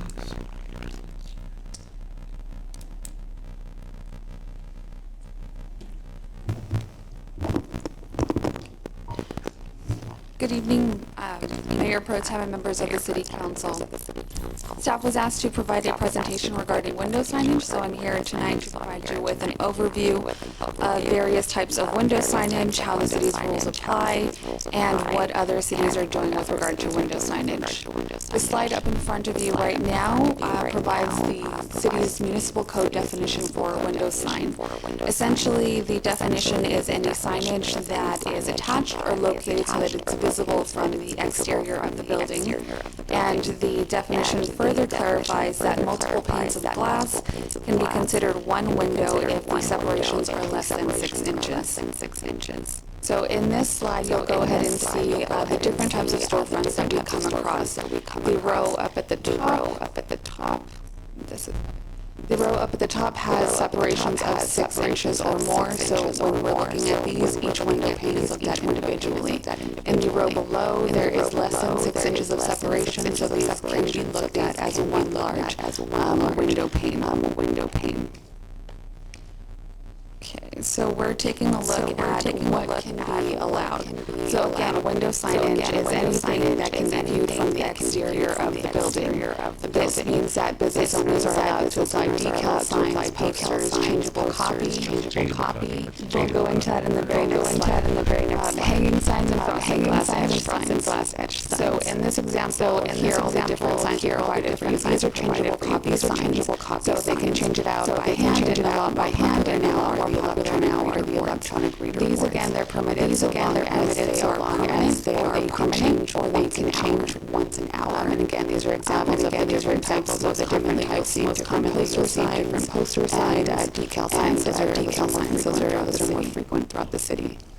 So going back to the copy signs, copy signs only once per hour. Like if it's like a message on a sign that's not allowed then. That's correct. So that's the very next slide. So any sign that rotates, moves, flashes, reflects, scrolls, is not allowed. Additionally, consistent with industry standard, the city does not allow neon signs or window framing and outlining signs. So right over here in this next slides over here. This over here is the window framing and the outlining. This isn't allowed because essentially it turns that entire window into a sign. These again, the reader board is here. In this case, it's an example when it's being changed frequently. So if it is on a continuous loop, if these are continuously blinking, flashing, those are when the signs are prohibited. And again, there is neon signage, which is also not allowed. Okay, so now that we've covered what the different types of signs are, what's allowed, we can go ahead and take a look at how much of the window can be covered by signage. So here we show you that the city's municipal code allows us to have 15% of the window covered with signage, and we do this in 3 steps. First, we measure the height and the width of the window. We will calculate the window area, and then we take that window area and we multiply it by 15%, and that tells us how big our sign can be. And this is an example of how we would apply that in a real life example. So we have a 10-foot wide by 16-foot wide window. We measured it. This gives us 160 square feet of total window area. We multiply that times the 15%, which is a 24 square foot allowed sign area. And we have that displayed in a 4 by 6 foot sales sign that's applied to the window. And if it has 6 inches between windows, and each one is treated independently? That's correct. Okay, so the city did do a survey of other jurisdictions, and we found that lots of cities have varying regulations for window signage. So the examples that are there for you right now show that Cerritos, Lakewood, and Monrovia allow 10% of window coverage. Buena Park and Anaheim allow 20%. And here also you'll see that there is some flexibility that's allowed. In some areas, each pane is given their one little sign, or in this case here, the entire frontage is taken, and this is where the 10% is applied. Here are some additional jurisdictions. There are 3 jurisdictions that allow 25% coverage, 1 city that allows for 33%, and then the 1 outlier, which has a requirement of 4-inch letters and no more than 2 square feet total. So as mentioned earlier, the city of Downey allows for 15% window coverage, and typically this is how you'll see that throughout the city. There is, again, flexibility in how it's done. The business owners are allowed a total window signage area. Typically, you'll see that that is treated consistently in one area. They are allowed to take that area and divide it up into the separate panes if they so wish, so long as the overall dimensions doesn't exceed the overall area. And again, this is our overview of window signage within the city. This concludes staff's reports, but I'm available for any questions. Thank you. Any comments, questions? Do you have to get a permit for those kind of window? They're exempted signs in that you don't have to come in, get approval and a permit, but you are still required to fall within the regulations. And then what do we just give like a warning, like a 30-day warning to take off if they find it in violation? Yeah, typically what's done is a notification is done whenever we are receiving any reports of a violation. Our code enforcement will go out, make contact, and essentially just refer them back to the planning counter so that we can help them with the calculations and determining what the appropriate signage would be. How do you calculate when they have little things like, like one body and then or one thing and one line, let's say, or the name of the business, and then they have a bunch of like things all over? How do you calculate that? Right, by the code, we have to take the total box of what the signage is going to be. So down here, if it was a sign and then a logo accompanying it, this is how we would measure that out. Each piece would be measured with a box around it in whatever configuration that they're doing. Now, as we know that, there's new businesses coming in and out, or sometimes, there's a change of ownership. How do we engage, or how do we communicate with the businesses to ensure they know? Because again, a lot of times they may not know what the parameters are, or they might be completely unaware of the city ordinance. So what are we doing to communicate with them? What the city ordinance, what the expectations before they get a letter notifying them that they're not in compliance? Sure. In regard to new businesses coming in, typically a new business will come in and they do go through the planning division because they are needing land use approval for the business that's going in. At that time, we do ask the business owners if they have any questions, and if they do, let us know. They're going to be, typically the questions that we get are in regard to wall signs. They want to change out their business name, and we do educate them on what that process is. When we ask about window signage, it's sort of an afterthought. They haven't thought, that far along in that early stage of it.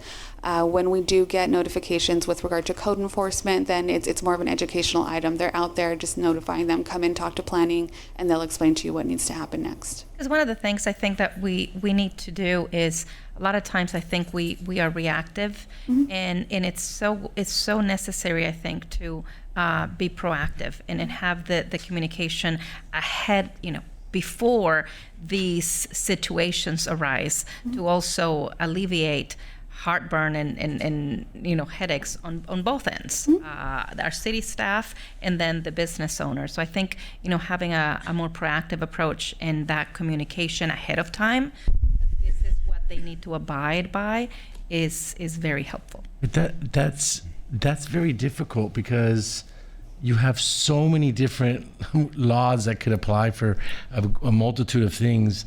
I don't know how would we be able to do it other than just referring them to the the website with the code, right? I mean, I don't disagree, even but if it's just that, Alex. If we have something specifically in place in our website that delineates. With regard to at the very least at the planning counter, what we've done in more recent months is we've started trying to prepare different handouts that we can give out to people. And with most handouts, half the people will look and half the people will just kind of toss it in with my other business papers. Yeah. But we are trying to do that just so even if the question and the discussion didn't happen at the counter, they have the information to walk away with them. And we found with some business owners that has helped, and we are even giving those flyers to code enforcement. So when they go out and they're having the initial discussion, they're giving them that handout. Yeah. And council, if I can interject. Sorry? Oh, I'm sorry, council member. Our captive audience is when they apply for a business license. And then we get to pitch what we do, and we get to pitch whatever help that we could provide. And that's at our planning counters, what Crystal keeps referencing is when somebody comes in for a business license, they get immediately referred over to the planning division so we can talk about what the requirements are. And in addition to planning, they also get sent over to the building department, and if applicable, the fire department or the police department based on the type of business that they have. And something neat that we resurrected years ago is the mayor sends letters to new businesses, and that's generated off of the new business license. Councilmember Saab's correct in that it gets extremely wily very quickly in terms of the amount of businesses that are coming in, the changeover in tenancies, and then you do have a percentage of businesses that operate without a license. And so when we've gone out and communicated based on code enforcement, as Crystal said, we take another opportunity to educate them in terms of what the requirements are. And ultimately, the onus is on the applicant. It's on them. It's not on us. I mean, I think maybe what we can do, if we don't already, if there is of a handout or something, just the most common frequently asked questions. Yeah. Do I need a permit for a sign? And then there's just so many, possibilities that you have to refer them but ultimately the onus is on the applicant because ignorance of the law is not a defense, right? So I think we do our best, but it is challenging. And this is one of those areas that, that's where enforcement comes in, unfortunately, but it is what it is. But I mean, we can do that maybe. I think a frequently asked question.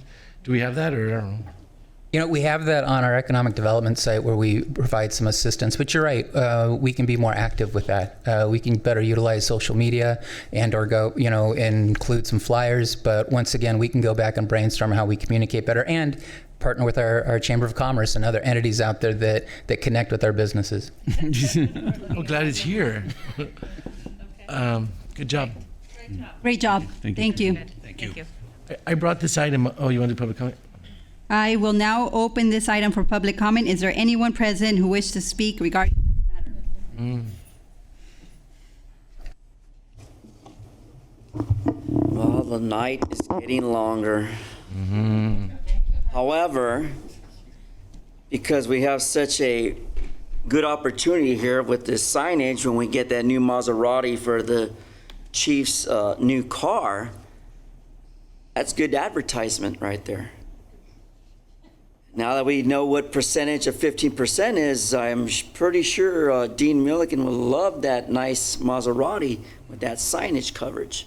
And we'll make sure we put, as suggested by Mr. Herman, on the back window of it. That's at your discretion. That's approved.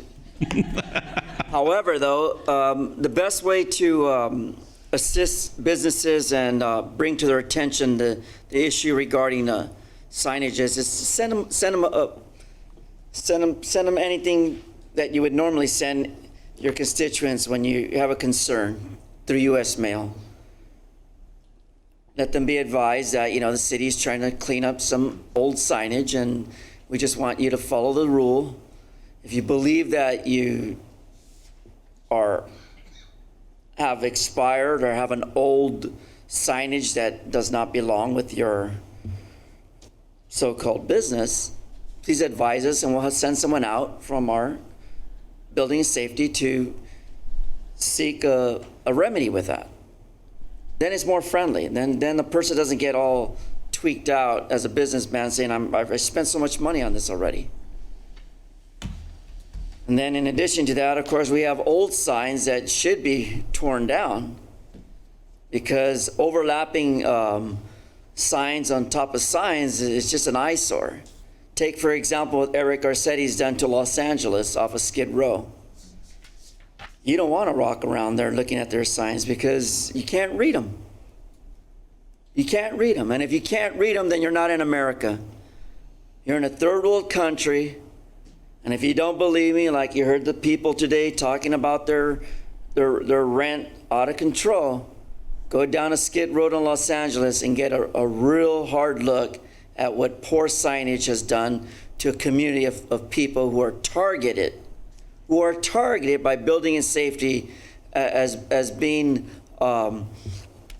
people of no interest to the city anymore, because all they do is leave their trash and post their trash up on their buildings as signage. And as you pointed out earlier, can't say your name because Madam Pro Mayor up there says I can't mention that Mr. Saab said earlier that, one person's vision of what's trash could be one person's golden sign for life. I don't remember saying that.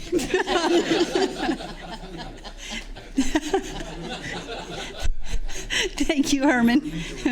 Second. Anyway, I brought this up because I wanted to we had a lot of questions. I think most of it was with the neon signs and with flashing signs. I don't know what they're called, flashing signs, and it seems to have been diminished. I'm sure it's not by circumstance, but by the hard work of our city. So I'm comfortable with 15%. I think we should receive and file unless anybody else. Yeah, I would say if we just make sure that the businesses are following the rules that are there, there's no need to adjust it. And what the speaker said is absolutely right. The signage really makes a huge, enormous difference. If you there's surrounding cities around us don't have a vigilant code enforcement on the signage, and just going over those cities, instantly people don't realize why it looks ugly. The signs really make a big difference. So I'll second your motion to receive and file. All right. Please vote. Aye. Do we need a Aye. vote? Do we need a vote too? Aye. It works now. Oh, it does it? Let's see. Let's try it. Thank you for the report. Thank you. Oh, it works. It works now. Next item, staff member comments. City Manager Livas, do you have any? I'm sorry. The motion to receive and file was approved with Mayor Rodriguez excused. Thank you. Thank you. Got carried away. Next item, staff member comments. City Manager Livas, do you have any comments? Just a brief comment. First of all, I did want to thank Pam and her group for the International Food Festival, and I want to thank all the departments that were involved in that: police and public works and fire and administration and finance who pays the bills. So all those, it's a team effort, right? So thank you to all the department heads and their staff for getting that done and launching it off. Also, the Student Government Day, actually, not student government, the commission will be housed under the auspices of the city manager's office. We've heard you loud and clear. We want to make sure that we do something a little bit more robust than that, so we're going to work on that as well. So I want to thank you for that feedback. And then tonight was a long meeting. The affordable housing crisis, homeless crisis, is a real challenge, and I know that all of you sincerely appreciate what everybody's saying. It's not an easy thing, right? Because the minute you have one group, the next week the landlords are here, and it's a real dicey issue. It doesn't have an easy answer. Just like many of the issues that you confront on a daily basis. So I want to commend you in how you've handled that particular issue. It's not an easy one. So it's something that the city and staff will continue to monitor and work on. And when the legislation moves forward, we will let you know where it's at on October 13th, I believe. Is that it, Vanya? And let you. So it's coming up soon. So we'll see. We'll see where it goes. One action always has an unintended action on the other side. We'll find out where it goes. But anyway, thank you very much. I appreciate your patience on that and working with staff, and we'll continue to monitor it and get back to you. So thank you. Thank you, Councilman. I had just something I forgot to mention. I knew there was something. I'm not sure if when we do, like, for example, the International Food Festival, to what extent we notify the businesses that are reasonably affected by the street closure. Do we regularly send them notices? Because some of them, yes, I had more than one that told me they didn't get a notice, and I don't know if it's true or not. But if it's more than one, I just got to believe that maybe something got lost in the mail or something. But I just want to make sure we do send them notice. We do, but Pam, you want to chime in on that one? I know that we do a radius, and we do. I mean, we've been doing it for several years now. But okay, I just want it's just okay. That's correct, and we also do door hangers on each of the businesses. Yeah. But it's sometimes difficult because it depends on who it is that looks at it and what they do with that information. No, I figured that was probably one. But if there's any businesses that we should be reaching out to personally, please let me know. Okay, I figured that's what it was. Could be that maybe one of the businesses didn't share it with the other. All right, just want to make sure we do that. Okay. Thank you. Thank you. I just want to thank Alicia. Did a great job. I know it was a difficult job being the interpreter, but you did a great job, so thank you. And thank you to my council colleagues. You did a great job. I know it was a little difficult being up here, being attacked, but I appreciate your solidarity in this at this council meeting, so thank you. As did you, Mr. Mayor, Miss Mayor Pro Tem. Yeah, I was Mr. Mayor, Miss Mayor Pro Tem. So the meeting is now adjourned in memory of Sergeant First Class Ellis A. Barreto Ortiz, 34, from Morovis, Puerto Rico, who was supporting Operation Freedom Sentinel. Moment of silence.